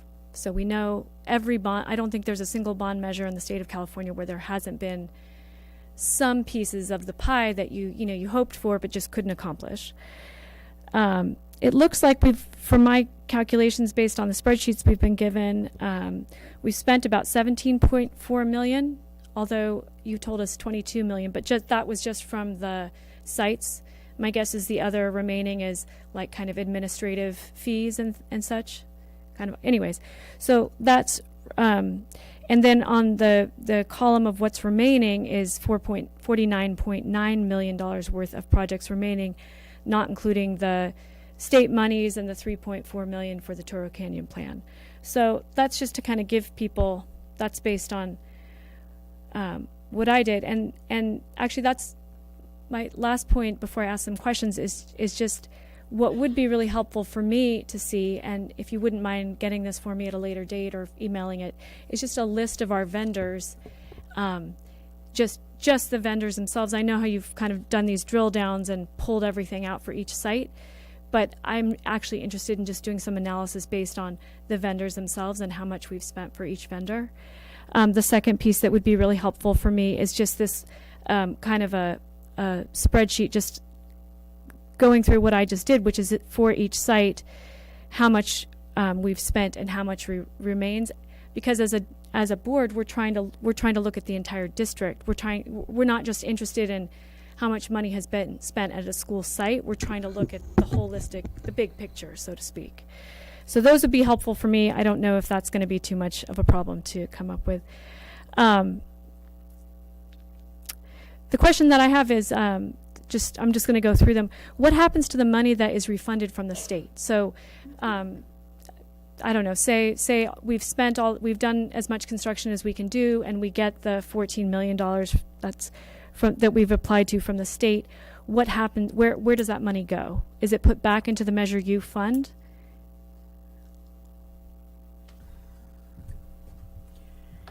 So those funds would then we can use those for projects. So let's say we do certain projects at a site and we don't have enough money to complete it. Then we have state funds, when they come, could be used to complete those projects. But do they have to go back into the Measure U, like we go back to the master plan and then apply it to projects that we weren't able to get to? Or can it be any facilities projects? And that's kind of my question too, is I understand now that, and have always understood that the facilities master plan is your guiding document. And we all have done construction projects at home and know that as you get new information, you want to be able to make be able to make changes to things as it becomes available. So how wedded is the district to that facilities master plan? Or how vague, what kind of room do you have to make changes within that? So I guess my question for you would be, why would you want to change the essential priorities of the plan, which is improving the infrastructure of our schools, replacing our portables? I mean, those are really universal items which were supported by the community. So I'm not sure, what you're really asking me. that you would want to change course on, do something completely different, what other different things can anybody really? Well, I think for me it goes back to the really, really big question that for me has always underlied my kind of questions around the project, which is I'm frankly shocked that there was no attempt at sort of a population growth study done before this project was embarked upon, in the sense that I feel like we're building a house, but we don't know how many people we're having coming to the party, or we're designing a party, but we haven't figured out how many guests we have. So without understanding what areas of our district are growing and changing and evolving, I just really can't totally, I mean, I understand that we're replacing outdated facilities, but for instance, like the size of Summerlin School, that was actually a question that I had, which is what's the capacity that we're designing for? We're designing it for the capacity of what there currently is enrolled there. So, well, currently enrolled there is 50-something students, I think? 60. 60.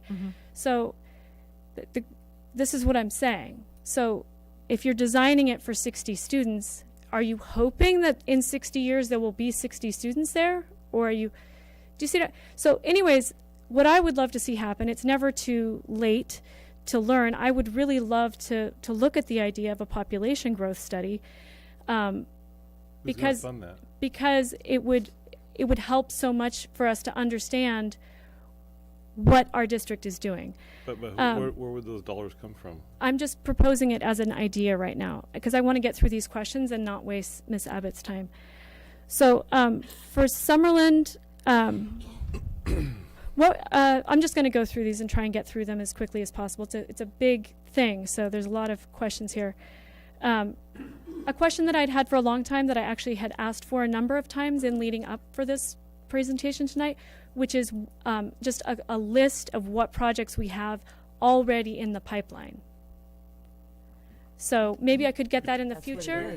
You see that on all those reports. Those Right. are those are So the projects. So for each of those, the ones that are highlighted in yellow are the ones that are already sent to DSA and we're in the pipeline. Is that The ones in yellow are the summer projects. okay? So and maybe this, if it's too hard, I understand, but it would be really helpful for me just to have those all in one place, because again, I'm not looking at these things as individual projects. I'm looking at it from a district level of like, okay, what have we got on the table? In terms of, for Aliso, we had that front gate modernization. Is part of the modernization plan also going back to potentially using the old entrance? Or was that is that idea totally being abandoned? Do you want to answer?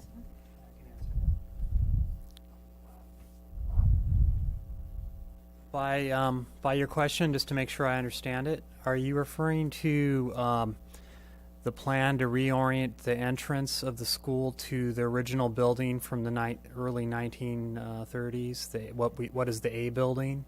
It's Yes. called Building A. The kind of arched entrance. The one that has the lion painted on it, and it's the westmost building on the campus. I believe so, yeah. Yeah, that is definitely and is currently part of the modernization plan that's going back to DSA in second week of February. Okay, So thank that's you. part of the plan, yes. Okay, thank you.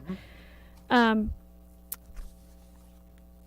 along those lines, in terms of new information, one question that I have is at Aliso, as I said, seeing the sea level rise studies brought to us by the city, which it sounds to me is slightly more aggressive than what FEMA is predicting, and also the FEMA might change. So as we're moving through this, you're building for an unknown, right? Like it seems like multiple agencies are agreeing that it's probable that there may be flooding at Aliso. The scope is now the question. The question is, how much flooding will there be? And along those lines, I mean, one question that I have, and just to be kind of devil's advocate, is it prudent to think of situating children in an area that's going to be more and more subjected to flooding? Because, and here's why, it's not just the schools that are going to be impacted, but if the homes are in that area are also going to be impacted, there may not be children going to those schools as much, right? So, again, 60 years seems like a long time from now, but that's what they're projecting out for the sea level rise, and that's what our building, you know, these modular buildings, that's the lifespan of them, I believe, isn't it 60 years? Yeah. So we have to, that's, I think, that the hard thing to wrap our heads around is we're not just building buildings for the next 5 years. These are 60-year buildings, and we have to be thinking in terms of 60 years.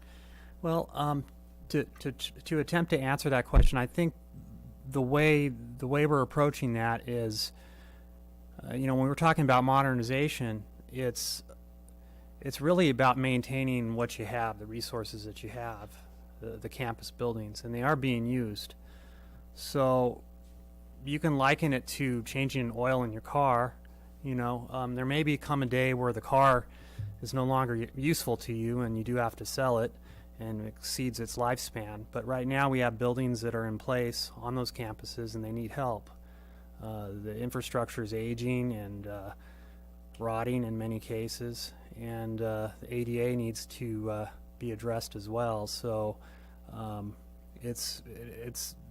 I think the way you might want to think about it is that it is to maintain your facilities that are existing and to keep them going for another 50 years. We've been seeing that all these buildings that are designed for 50 years outlasting what the initial design projections are for them, with districts that properly spend money on them and maintaining them, and that's what we've seen across the board.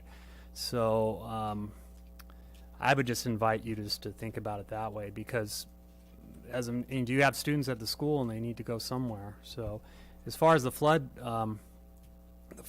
issues are concerned, I think you're right in identifying the fact that it's a little bit of an open question in terms of the sea rise. We do know what FEMA is going to be making some adjustments, but we don't have anything final from them yet. But like I mentioned before, from the meeting that we had with the city and their special flood consultant, I'm trying to remember the name of the company. The takeaway I got from that was that I think is it Wood Associates? I think it's Wood Associates. But the takeaway I got from that is that we see this coming, you know, and we see this sea level rise is going to be impacting communities, coastal communities, all over the place, and there will have to be some spending in order to mitigate these problems. But I don't know if it's within the scope of any individual school district or community to tackle these issues that might be better tackled on a regional basis. That's kind of what I took away from that meeting. And I mean, certainly the school district isn't going to be building seawalls or anything like that. So that's kind of my take on it. And of course, it's just an opinion, but that's my opinion on it. Okay, thanks. Okay. And then just a few more questions. What is the Learning Center at, I think it's at Summerlin? Catalino? At Catalino, yeah. What is that? Yeah, that's a Gen 7 modular building. Library. Yeah, Okay. it's a library, Computer lab. yes. 2,400 square feet. Okay. And then at Summerlin, what would be the cost if they had to go back and do that secondary review? Thank you.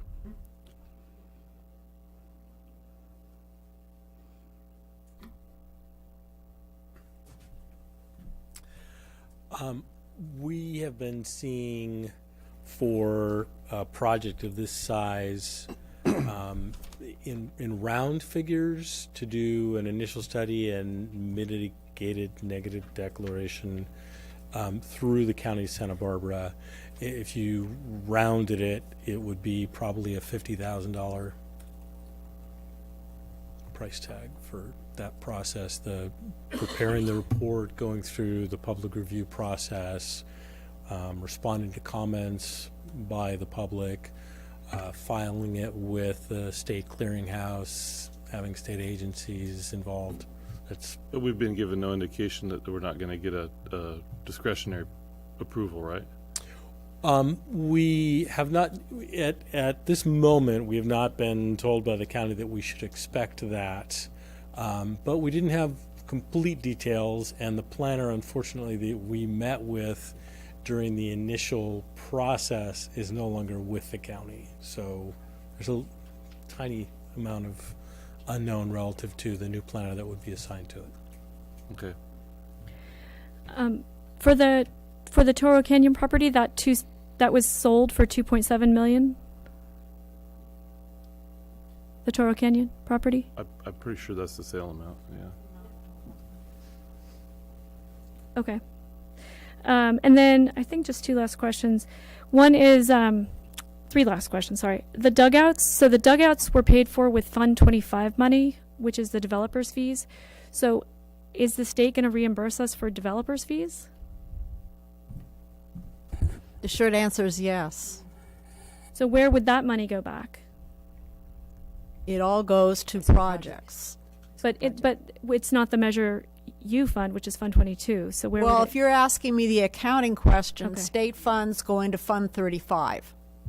It's a separate fund. So And then you use them for projects. are you asking if the money would go back to repay the developer fee account? Is that?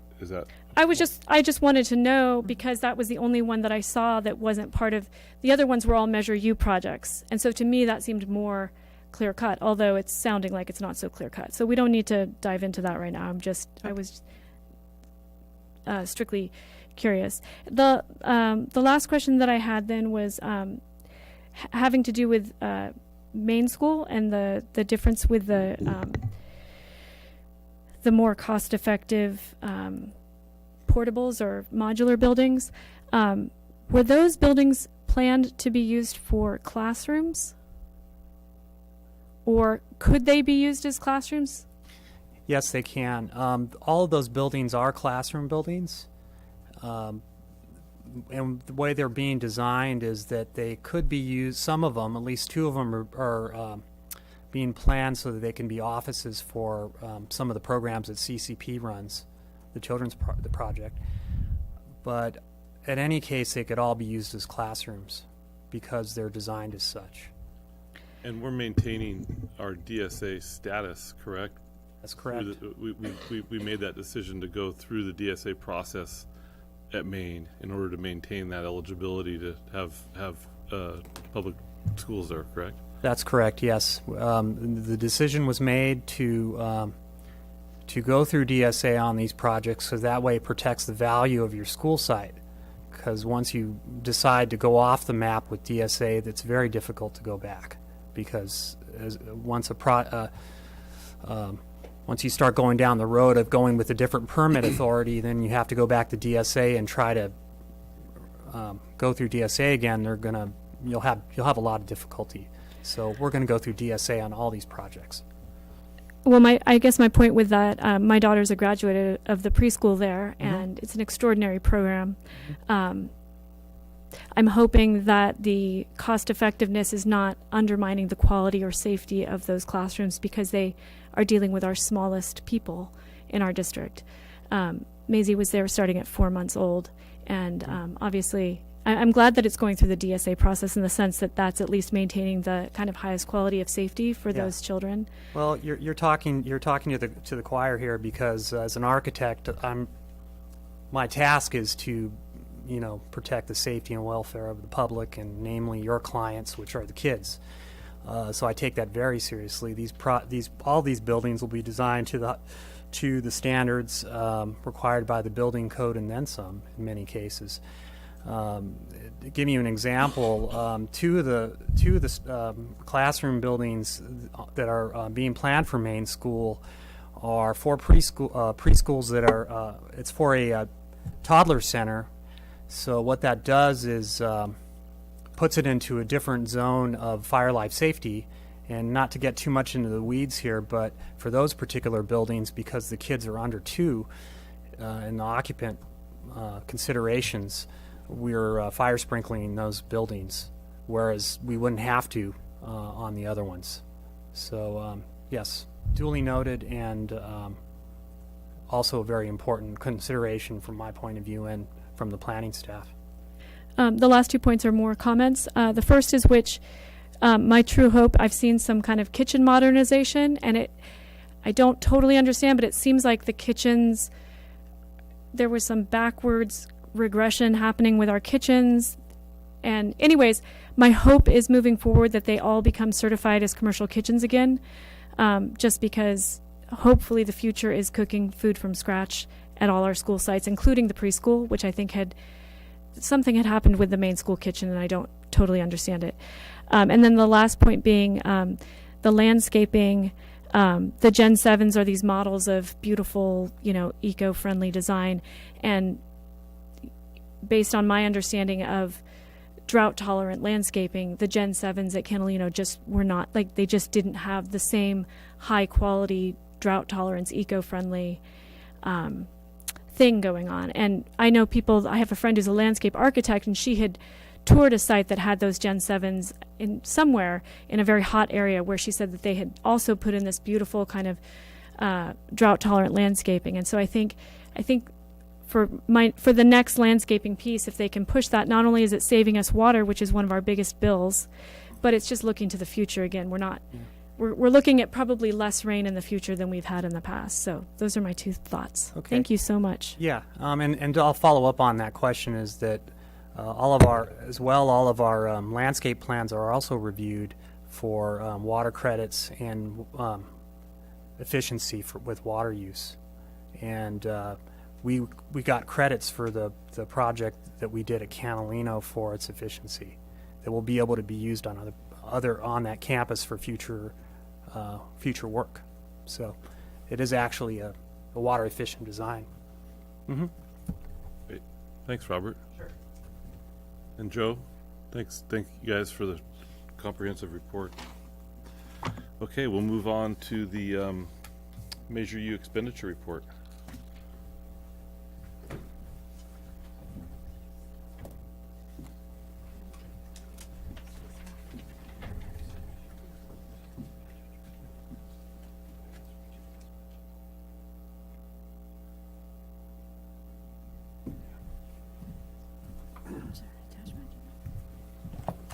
Just information. Okay, this next agenda item represents all of the reports that we provide to the Citizens Bond Oversight Committee at their quarterly meetings. The last one was held January 15th. These reports are generated as of December 31st, so they reflect expenditures to that date. What I'll do is take you through the summary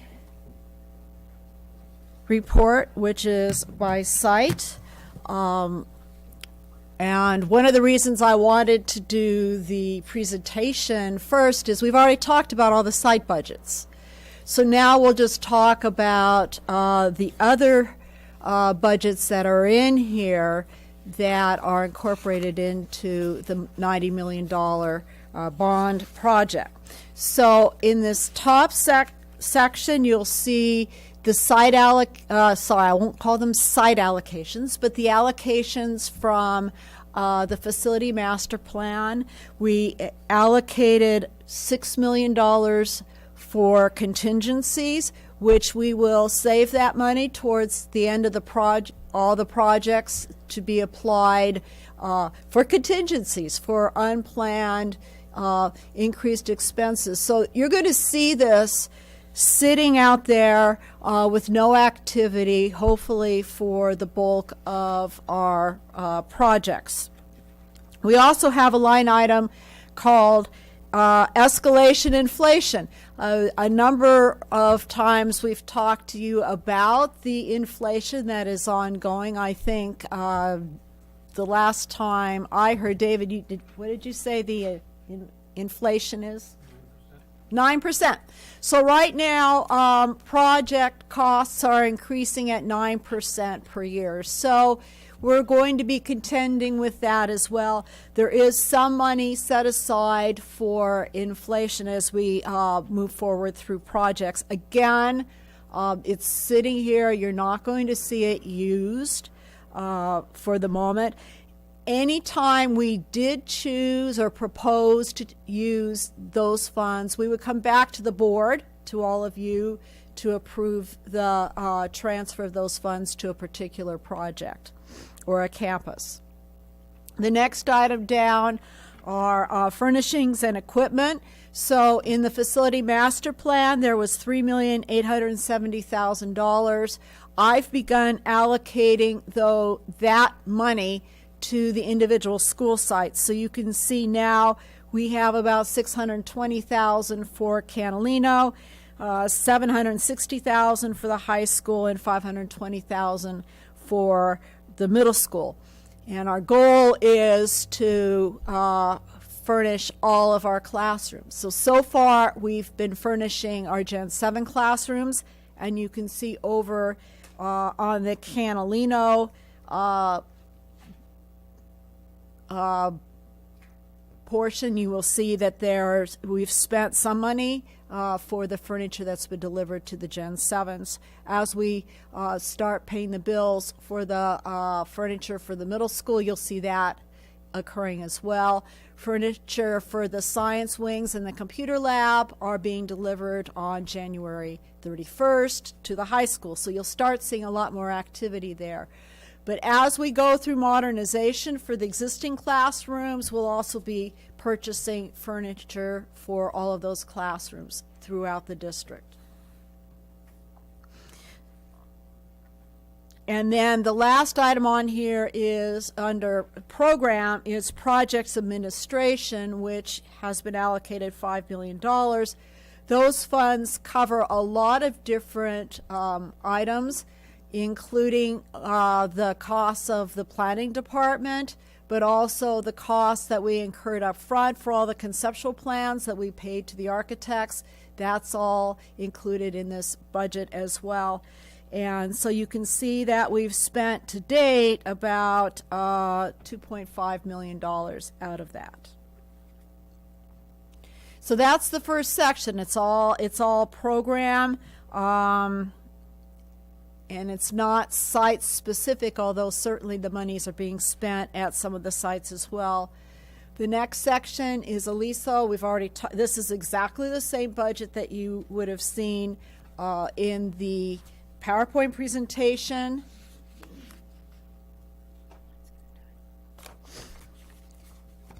And then Carpinteria High School, again, exactly the same budgets that you saw there. Carpinteria Middle School.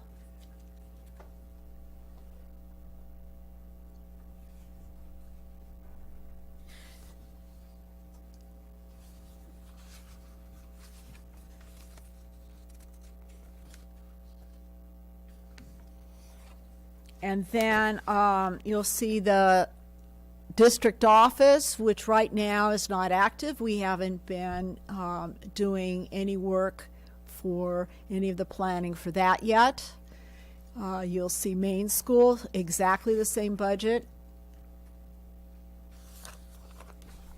And then on the final page, you'll see Rincon, exactly the same as in the PowerPoint. Summerlin, same thing. Technology, you can see that it reflects the expenditures that we've made for E-rate, which is infrastructure, which was reimbursed by E-rate. We acquired the tech packages for teachers, and all of this is activity that occurred in the past fiscal year, and we're currently replacing our entire phone system with voice over IP. So you'll still see expenditures in that category as we move through the campuses. So this is a summary page, and you can see that here's the $90 million, the additional $3,653,000, which is additional funding that we're adding to those projects, in addition to the funding for Summerland that I already discussed with you. We also received almost $186,000 in E-rate funding.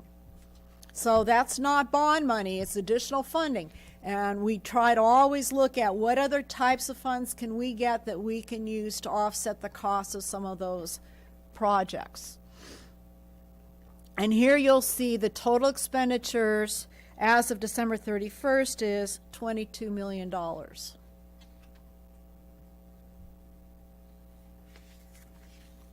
So that's the summary. You also received all the drill down reports by category so that you can see all of the vendors, how much we have created purchase contracts, and also how much we've actually spent to date.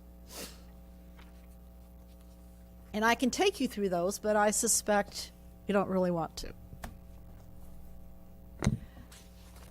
I would like, though, would it be possible to get just a one page or just simple report of all our vendors and the costs spent on each one? Would that be possible? So you're not interested in seeing it by Well, I tried to go through project, and do 'cause it. that's how we do it. Yeah, I tried to go through and, I was starting to do it myself of just adding up all the vendors, but I thought maybe there's just a report that you can do by vendors, cost per vendor. I don't know. If I can that's- look into it. Okay.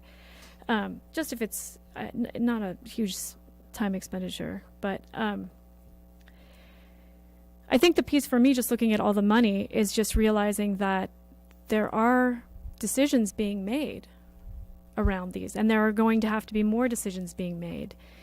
And I would prefer those decisions. Let me just go through the decisions that I've learned about at this meeting tonight. The lower cost modulars that are going to be used at Maine.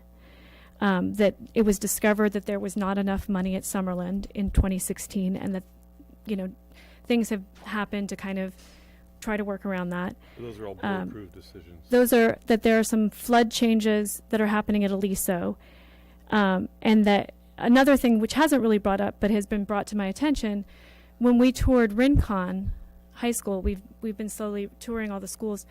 Rincon is the first school that we walked through where I realized in what poor shape our portables were really in.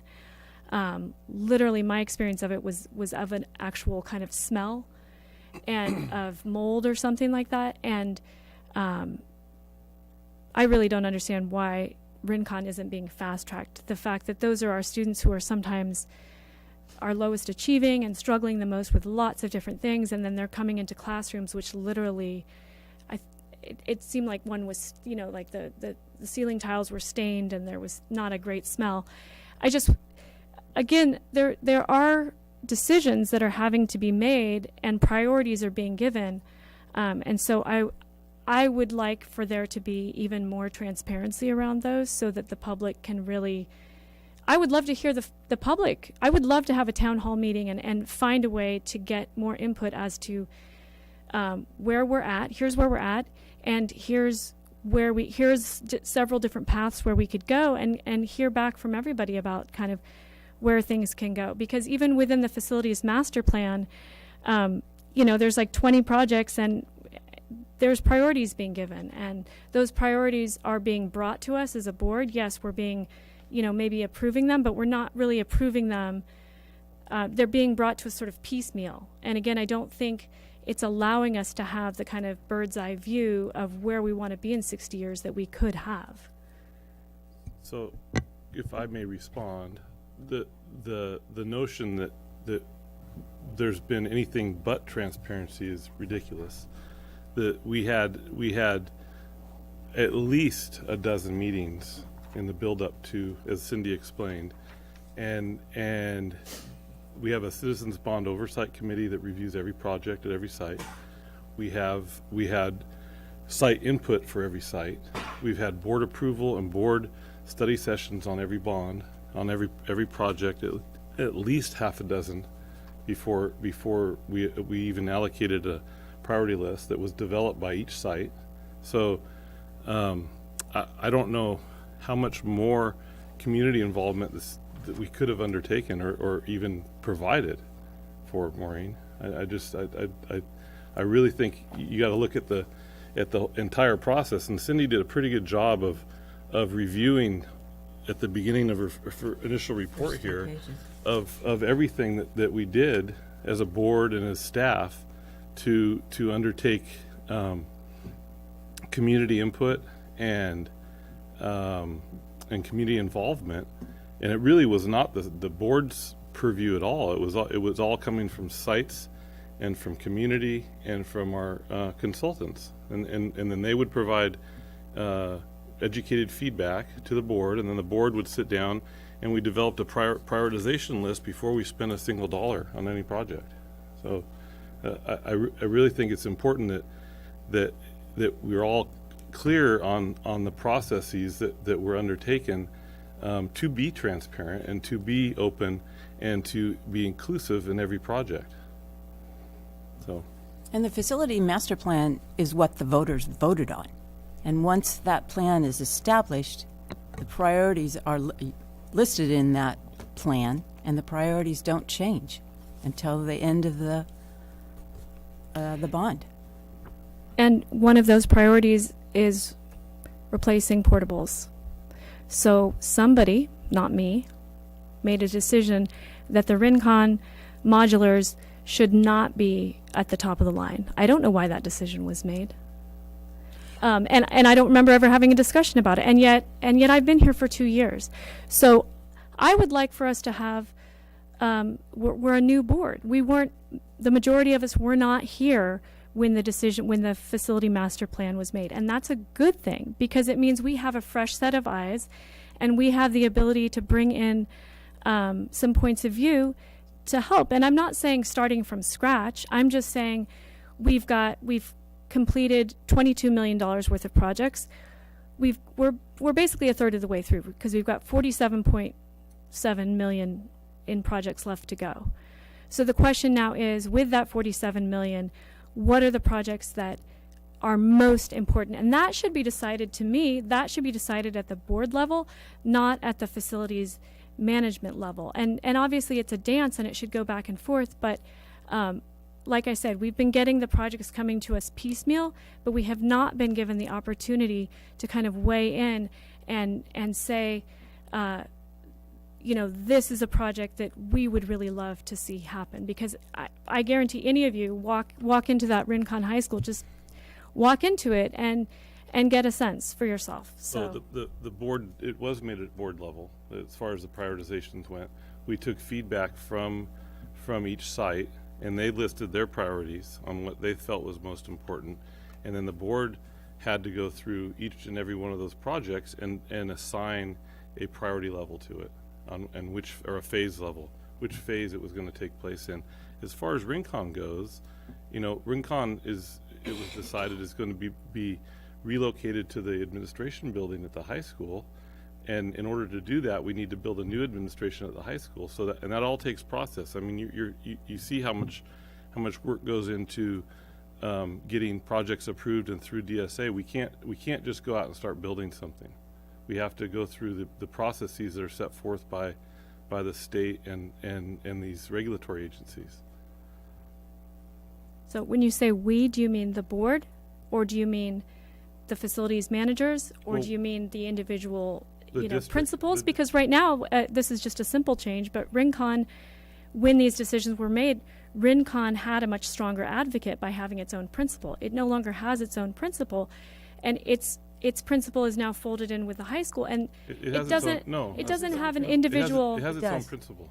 It has its own principal right now. Yeah. Barnaby Gloger is the principal of Rincon Foothill. He's not okay, well then that was reinstated because he was taken away as principal, and then anyways, the bottom line being, things change, and we can't remain stuck and frozen in time. And I'm not saying starting from scratch, I'm saying taking a deep breath and taking an overview and giving the board a chance to recalibrate, slightly reconfigure based on, to me it just makes common sense, because it makes sense to use the best information that you have, the best new information, the best data that you have.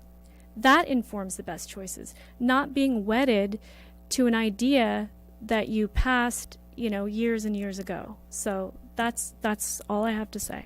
Great, thank you. Anything, Sally? No, thank you, Cindy. That was very thorough, and I appreciate you bringing in the architects and the other planners, because it really made it very clear. Thank you. Great team. Thanks. All right. This is a great document to follow. All right. Thanks, Cindy and Dave. Okay, we'll move on to item D7, public comment not on the agenda. We do, we have one. Okay. We have Mr. Doug Treller coming. If you want to comment, Pete, come up here and fill out a blue form.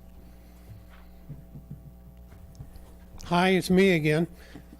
Speaking now on behalf of the Carpentry Lions Club, we just completed our vision screening at the school district.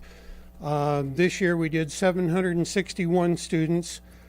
About half of those were at Catalino School. And this year we had a referral rate of 14%, which is a little high. Usually it runs about 10 to 12. And I have to say that is high because so many of the students have glasses but don't bring them with them, don't wear them. If there was some way to encourage the students that have them that really need them, that percentage would go down. But anyway, we had a successful year. Griselde was her first year that we worked with her, and everything went very smoothly, and we appreciate her assistance. Great. Thank you. Well, we appreciate your Thanks, service. Doug. Thank you. I actually have a question on that. Yes, sir. Has the Lions ever thought about incorporating tracking? Because I know a lot of young people have trouble with their eyes tracking, and it leads to reading problems and some dyslexia. The only reason I know this is because we experienced it with one of our children, and it's a test that doesn't get administered very often. But I know there's an eye doctor in Montecito that I'd be happy to talk to you about at some later after meeting, that said he'd be willing to perform the service. Okay, we walk a fine line. We are not vision professionals. Yeah. And with the equipment we have, we are screening the students. Those that need referred, Get referrals, okay. we do a printout so it gives the eye doctor a starting point. But Great, okay. the equipment we have, which this is the third or fourth year we've been using it, has saved the district money in that it can be done without eye doctors with us. But, and then again, the referrals are given, I believe they're given to the parent so they can take it to an eye doctor and get the attention that the student needs. Great. Well, I know it's a great service that the Lions have been providing for an awful long time. Yes, Thank you. and we How do many years, enjoy Doug? doing it. How many years have you done this? I mean, how many years has Lions offered the service? That question keeps coming up. I've been a Lion now for 38 years, and it was going before then, so I really couldn't tell you. I think it's decades, actually. Yeah. So we're really you. grateful. Thank you. We have one more, Peter Lapidus.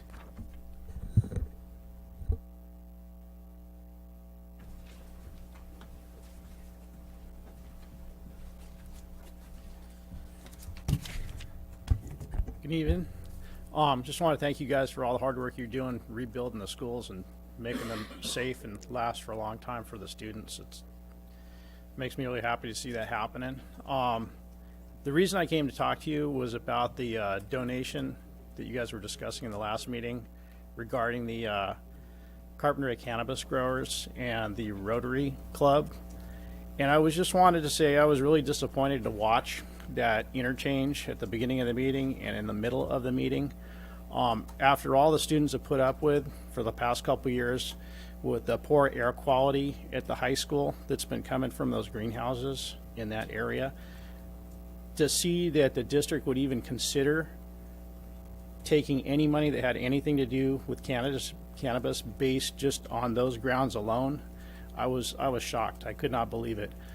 And I reached out to the carp growers. I wanted to know who was on their board, who their members were. They are a 501c6 nonprofit. I asked for the tax ID number. They refused to give it to me. And I emailed with the guy. I was like, you guys want to be partners with the community, yet there's no transparency at all. It's like you guys are hiding in the shadows, just like this industry has all along. And I can't believe that the school district at this point in the game, where they're still playing games with their industry, they're still operating, cash and carry. They've expanded their businesses when they weren't supposed to per the county. They were supposed to stay in the legal non-conforming configuration at the capacity that they had developed at the time. They've expanded way beyond that. The county's done nothing to like stop them, probably because they're, expecting to get this tax money. And it just seems that you guys, as the board, are supposed to be looking out for our students' best interest and their health and safety. And, for instance, you're rebuilding these schools for that very reason. Yet we have this impact going on at the high school, and there are students that have actually had, medical conditions, whether it's sinuses or burning eyes or tight chests, and students. And to take that money, it just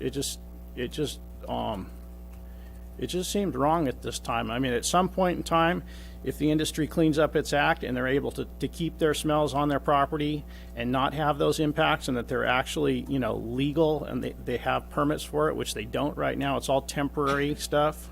There may be a way to take the money then, but at this point in time, I just don't see it happen. And then just to watch how it went down, where there was obviously a lot of discomfort, that from what I understand, they tried to give the money as the cannabis growers. There must have been some pushback on that. So then it got linked with the Rotary Club. It tried to get completely put on the Rotary Club. And then there was the discussion where it ended up being the Rotary Club and the cannabis growers. I mean, it just, all for $1,200, it makes no sense. And it really $1,200, the benefit to the district and the kids for $1,200, it really didn't benefit the district that much, but it benefited the cannabis growers a lot if they were able to pull this off in a clean manner, because it was just a PR move. I mean, it was the cheapest advertising that they could ever get. So I don't know if you guys want to comment to that or not. We really can't. You can't. Well, I just got to say that the general consensus for people I've talked to in the community, and I'm just speaking for myself alone, was that it was a giant mistake on, the part of the board. If it was me, I don't know if you can do this, I would consider giving the money back and just trying to back out of the whole deal. I'm sure we could come up with $1,200 from legitimate sources that aren't contentious, or possibly illegal or against your rules. So that's what I have to say at this point. Take it for what it is. Thank you. Thank Yep. you. Okay, everybody good? You need to take a break? No. We're good? All right. Monica, do you have a plug? You have a plug for the computers? Mine died. Oh, you do? Well, I have this one. This is, I'm not sure. I'm in charge. Okay, so we'll move on to board policies, and item E1 is administrative regulation and exhibit 1312.4. Can I get a motion there? Oh, sorry. I lost you. We're on E1. I move to approve the administrative regulation in Exhibit 1312.4, the Williams Uniform Complaint Procedures. I second that. Okay, it's the second reading. Is there any discussion? There was discussion, I think, during our subcommittee. Okay. All those in favor? Aye. Aye. Aye. Okay, item E2 is Board Policy Administrative Regulation 5145.13. Can I get a motion there? I move to approve Board Policy and Administrative Regulation 5145.13, Response to Immigration Enforcement. Second. Any discussion? All in favor? Aye. Item E3, Board Policy Administrative Regulation 6142.1. Can I get a motion there? I move to accept Board Policy and Administrative Regulation 6142.1, basically health prevention instruction. I second that. Any discussion? All in favor? Aye. Okay, item E4, Board Policy and Administrative Regulation 6173, Instruction, Education for Homeless Children, first reading. I move to approve Board Policy and Administrative Regulation 6173, Instruction, Education for Homeless Children. I second that. Any discussion? Yes. Yeah, I'd like to hear all about it. Yes, thank you. Since our policy was approved in 2005, And so in the last 10 years, there's been significant changes in the federal law, state law, and ed code regarding homeless children. So there were updates in 2015 and 2016. So attached to your current policy is the CSBA sample policy. And what I did for you is I highlighted all the new information from those new laws from 15 and 16. And so when we went through our federal monitoring process, they indicated that our homeless policy was way out of date and incomplete, and recommended that we incorporate the current regulations in the new policy. And that's what the CSBA sample policy is. So we had the new updated laws, so that the policy reflects that. And then you have your sample regulation that implements the laws. And there's a lot of items that we did not have in place that we need to put in place in our district because we are not updated. So that's what this policy is about. All right. Maureen, do you have any comment? I happen to know something about this policy because I've looked into it. The main effects that it would have are on transportation and on kind of school completion and school records. Obviously, if you don't have a home, it's harder to get to school, and the consistency in terms of having the records to show that you were in place. So how is the district planning on kind of accommodating the students with transportation needs? Well, here's the interesting fact about our district. The state of California identifies homeless if you're sharing a home. So we have 60 students identified as homeless, and they all are currently sharing a home with other families in our district. So for us, transportation is not the issue. That's not related to our particular district. But you do point out, Maureen, that there are a number of items in the regulation that we, in fact, had not put in place. So we need to make sure that our district is, for example, we need to identify that the administrator of pupil services is our district liaison for homeless. There are a number of items that our district needs to improve our implementation of the policy. Well, and it says here that if there's more than 15 students in the district, this district's local LCAP shall include goals and specific actions to improve student achievement. So while those 60 students may not have transportation needs, although now that they're being, because of this regulation, they would be considered, they're going to be given they're going to be given accommodations over and above what they were previously. Is that correct? Well, that would be if they were not in another category, but our 60 students who are homeless are also low socioeconomic status students, and we follow that achievement of those students, and we report on the low SES. So in our district, it's a duplicated account. But they don't have transportation qualifications. Correct. For those other categories, whereas they would for being counted as homeless. No, that's not my point. My point is the requirement is in your LCAP is to follow the progress of homeless students, as you mentioned. And what I was reminding everyone is that in our district, our homeless students are also our low SES students, and we report on the progress of our low SES students. So we have been reporting the progress of our homeless students all along. What we have not been doing is we have not identified who our liaison is. With Mr. Gloger. So that was one of the requirements. Do we have a housing questionnaire? As far as I know, I've never seen that. Yes, we do. That's why we determine that our homeless are sharing shelters.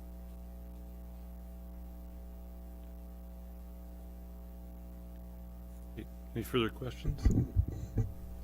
Okay, all those in favor of approving the first reading of Administrative Regulation 6173, Instruction Education for Homeless Children, say aye. Aye. Aye.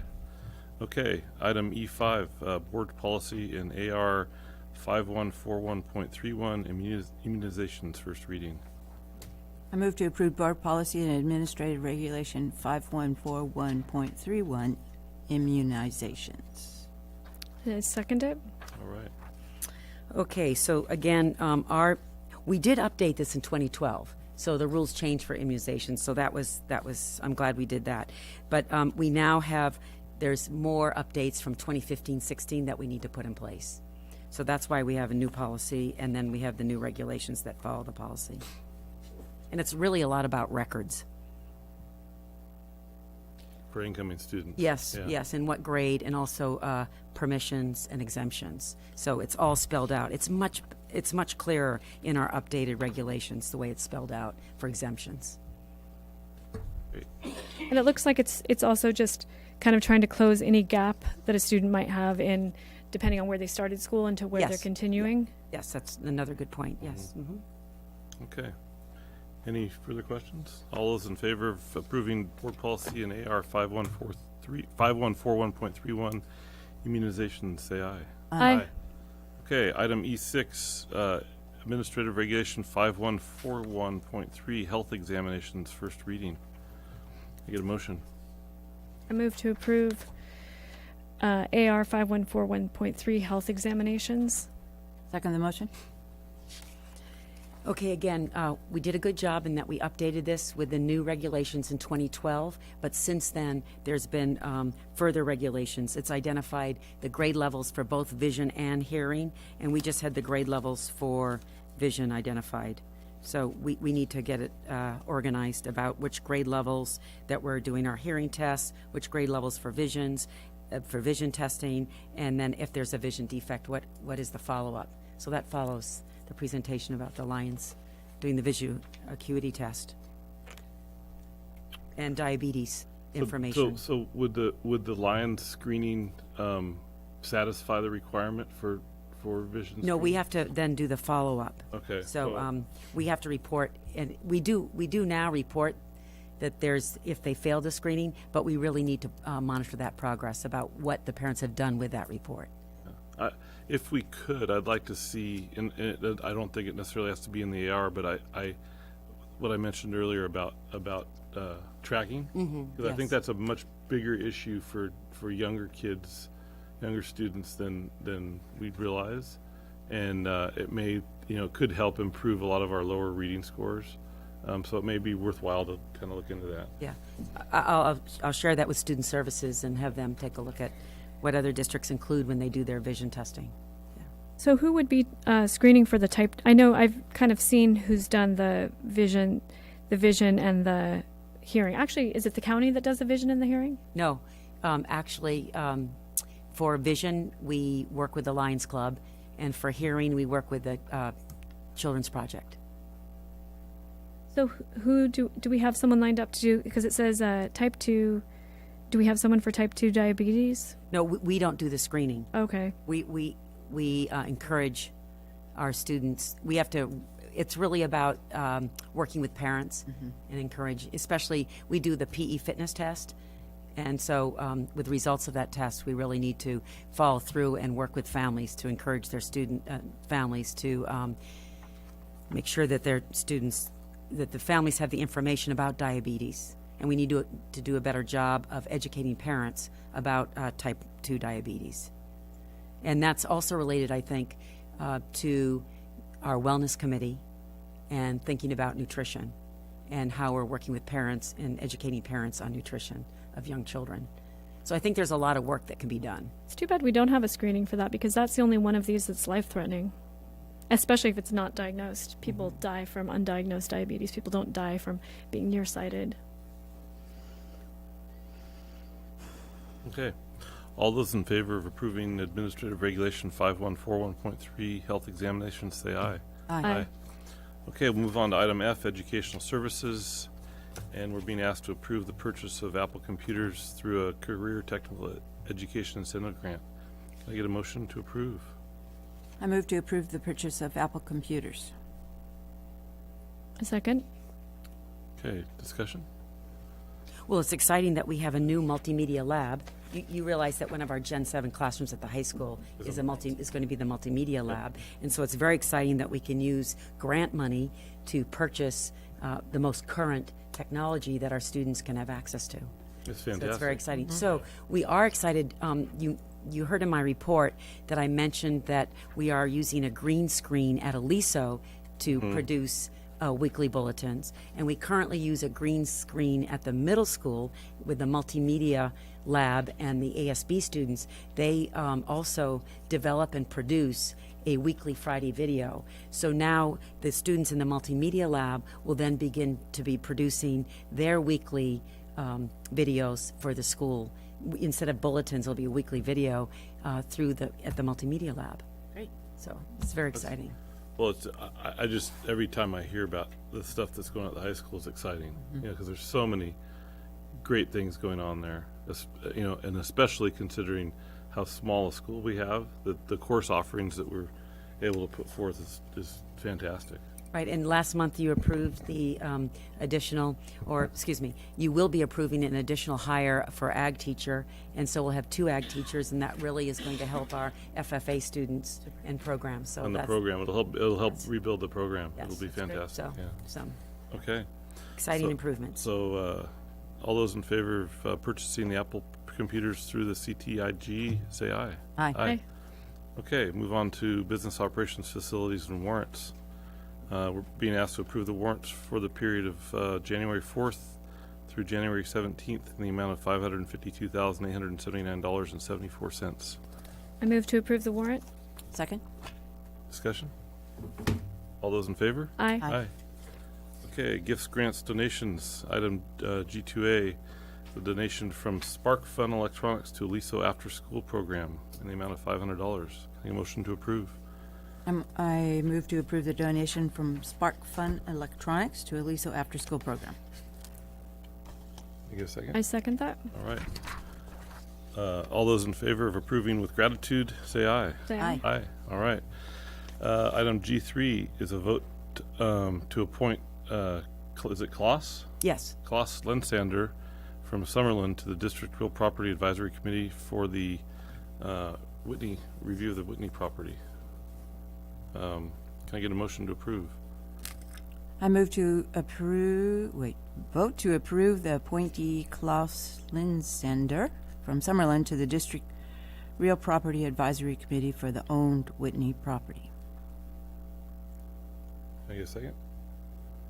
All right, I'll second that. Any discussion? Yes, so I'd like to remind everybody that last April, the board, at the April 10th board meeting, we appointed 7 community and district members to the District Advisory Committee, and that's following the Ed Code 17389 to 17390 to develop recommendations for the disposition of the Baylord and Whitney properties. However, this fall, the Summerlin representative resigned due to relocation to Santa Barbara, and so last 2 weeks ago, I attended the Summerlin Citizens Association meeting to discuss the work that we're doing on the committee because we need a replacement that represents Summerlin. And I solicited volunteers for the DAC, and Klaus Lensander has been a Summerlin resident for the past 4 years, and he has a student at the Summerlin school, so he is a parent of one of our school students. He's interested in serving as a Summerlin representative, and we're going to be holding another meeting in February. So I'm asking you to appoint him to the committee to fill Sarah Gorman's spot. I feel because this is such an important appointment, I would have liked to have had a little bit more information about this person. It's great that they're a parent and a volunteer.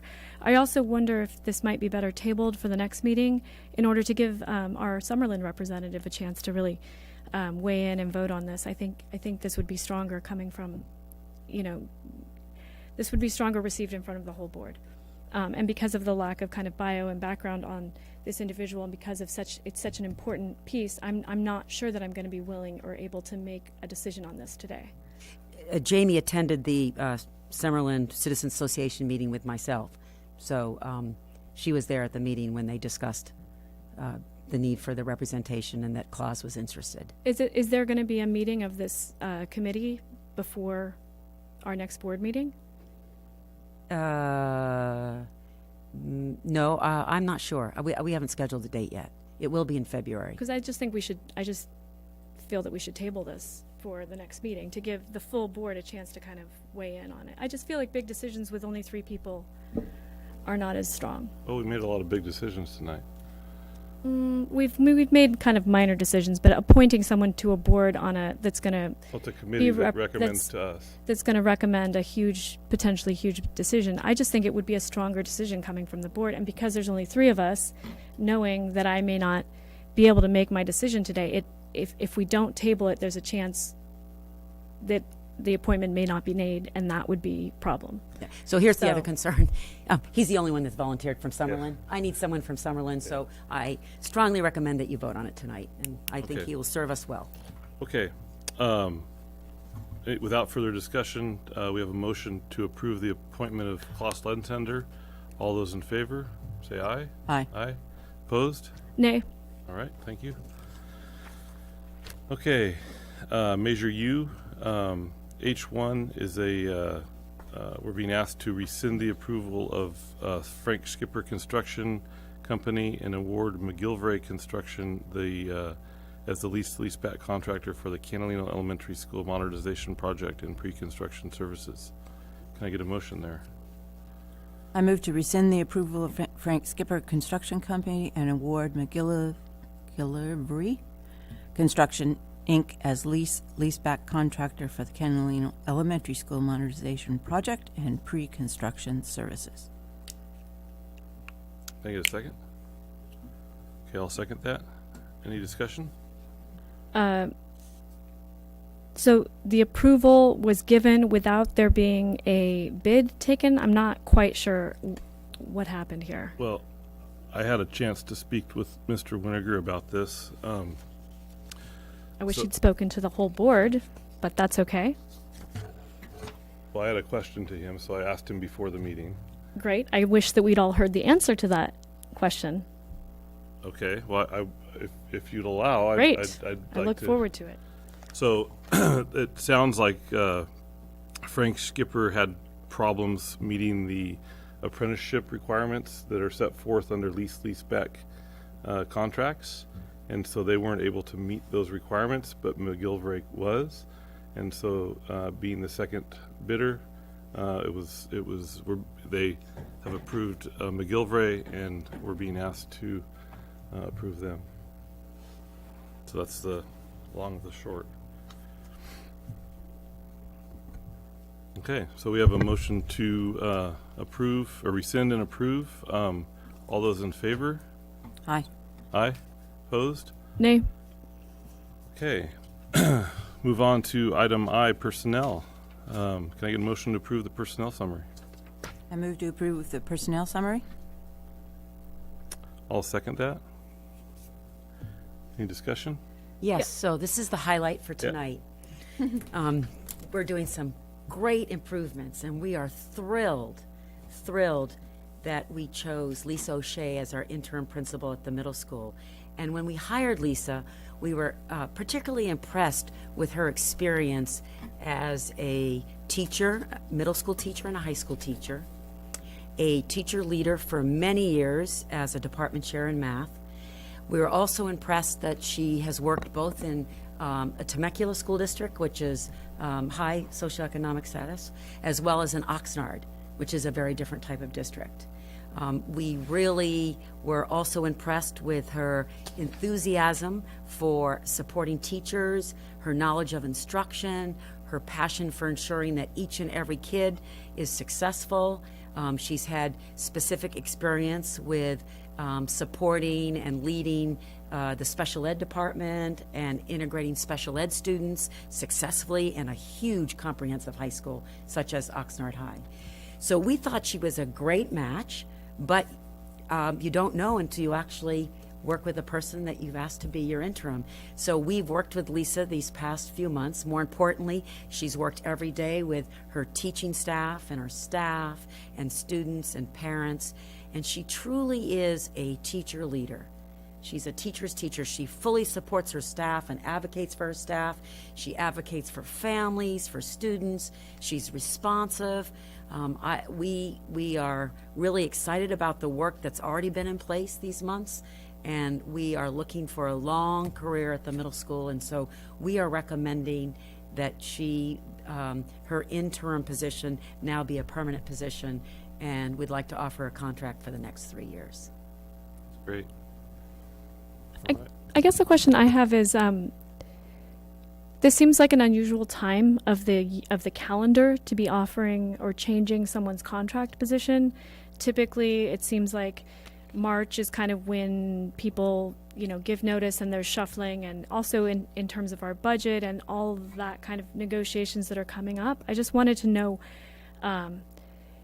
it feels to me a little bit awkward, the timing of it, and I just wanted to hear what that's all about. Yeah, that's a great question. So the reason why the timing is right now is that if in fact it were not a good match, and that's why we hired for interim, it would be at this time that we would start the actual hiring and recruiting process for a permanent principal.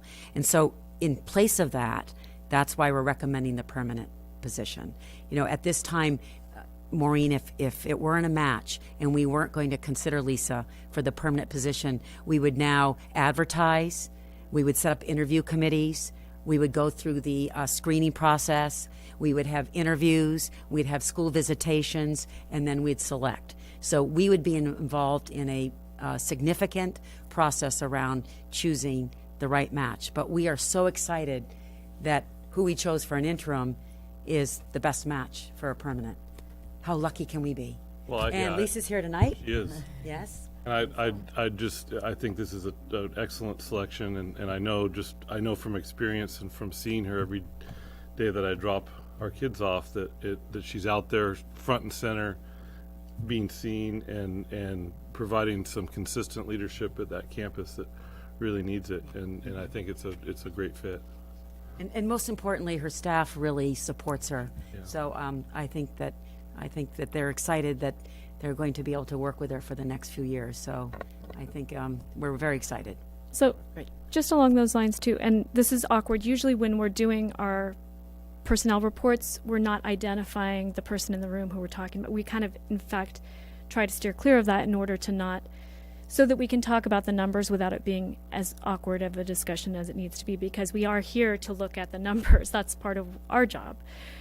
So in terms of that, we would be remiss, I think, unless we understood at least what the financial changes are. And it looks like it's a 3-year contract? Yes. Is that a typical principal's contract? That's typical for principals, yes. And is there, without going into the specifics, what is this J6 contract? It's exactly what, there's no change. There's no change. The change is going from interim to permanent. That's why it says no financial consideration in terms of any change. She's where she's at. That's her level. Oh, I don't think, was that a cover sheet we were supposed to get? Because there's no. No, it just says her the level there, J6. Okay, Yeah. It doesn't. Yeah, okay. Okay. Okay, all right. Thanks. All right. All those in favor of approving the personnel summary, say aye. Aye. Aye. All right. Congratulations. Yes, very much so. Congratulations, Lisa. And congratulations to us as well. Yes. Thank you, all. Lisa. Thanks. Okay, board communications, Sally. On Thursday or Wednesday, Jamie and I will be leaving to go to San Diego for the CSBA conference for 2 days down in San Diego. And I think both of us are looking forward to meeting other people. Yes. As well as learning more about being a productive, good, strong board member. So I'm looking forward to it. All right. Not the drive down there, but otherwise I'm looking forward to it. Maureen.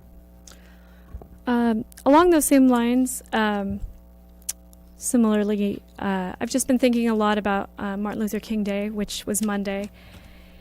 And I don't know, every year I feel like it's kind of a taking stock in terms of just the life of a really great visionary person and sort of contextualizing that within your own life, however that makes sense.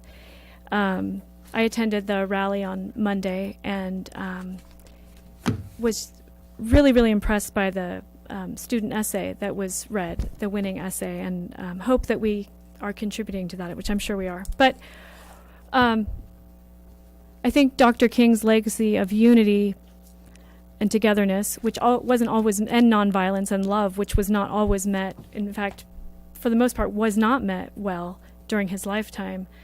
I was just thinking of it in the context of my own life and the sort of discord and disunity that I felt at this board retreat last Tuesday. I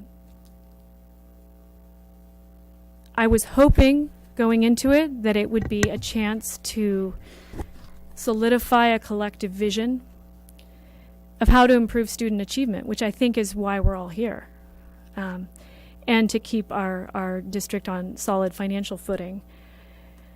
Instead, it felt like it appealed to our most base personality traits of sort of bickering, singling out. One board member who wasn't even in the room was kind of called out and scolded. And I have a recording of that meeting, actually, by the way, if anyone out there wants to hear it. The district apparently did not record it, but as a public meeting, I did record it and have it available to the district as well if they'd like to post it on their website. I don't think hope is lost. I think that we can still come together.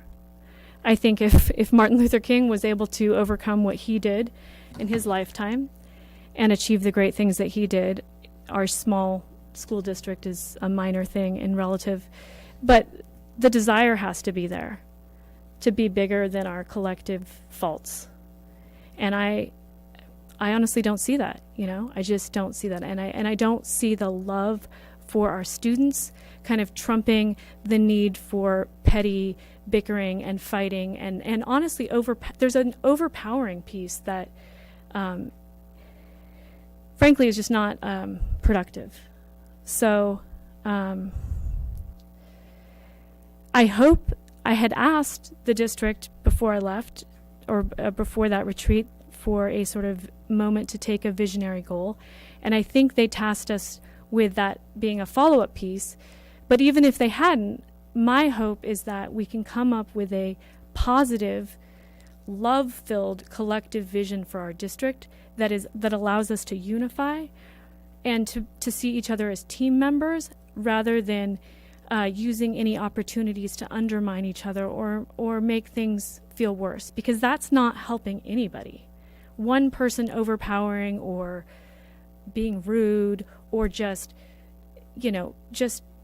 acting out frustration at another board member is not moving the ball forward. And I know that we can do it. I know that we can. It's not a huge thing to ask, but the desire has to be there. And my desire is there. I'm putting that forward. My desire is to move forward with love of the students and putting that above and beyond any sort of differences. Whether I'll be met with that same achievement, I'm not sure. Thank you. I'm on the Russell Cup kick. So the Russell Cup is coming closer and closer, and just want to encourage any parents or students, teachers watching that we're going to have a junior Russell Cup the week prior, Friday of the week prior, and so to get your running shoes on, start running those laps at your schools, and the top finishers from that event will from grade levels will get to compete in the Russell Cup in special races. I think we're planning on some throws event, a jumping event, a middle distance, so probably a 400 or 800, and then a 100 meter. And I think we're opening it up to it's going to be K through 8. Wonderful. Yeah. So Well, we have running clubs, which is so I know we do, exciting. and Our I think- teachers lead those running clubs first thing in the so morning. It's as amazing. part of that committee, I've been tasked with kind of coordinating with the sites, and so Okay. I'm looking forward to meeting with the site leaders next week with you. Yes. And start developing a real plan moving forward, and hopefully this reinvigorates track and field in Carpinteria, because it is a great venue, and the Russell Cup is an amazing track meet for people that haven't been to it. It generates it's the oldest track meet in California, high school track meet. This is the 100th anniversary of the Russell Cup, and it brings in anywhere from 50 to 80 small schools from throughout the state, and sometimes different states as well. So it's a really great event. All right, and I put my agenda away. Do we have anything for the calendar? Well, we just want to remind everyone about the budget study session next Tuesday night at 5:30. At the district office? No, Or here, no, it's here, It's here okay, at City all Hall. right. Yes. Okay. I have I just have a question about the future agenda items. I don't understand which ones make it to the agendas and which ones don't, and when and why. Like, last time I suggested about 3 agenda items, and they didn't appear in the notes or in the future agenda items, and I think we reminded you that 2 of those items are in the budget study session. They were, but I actually asked for them not to be in the budget study session. I specifically said that they weren't. I wanted them addressed as policy items, not as budget items. so you when want it it as a policy, the policy? Yes, around board compensation. The policy around policy? board, Okay. around board compensation.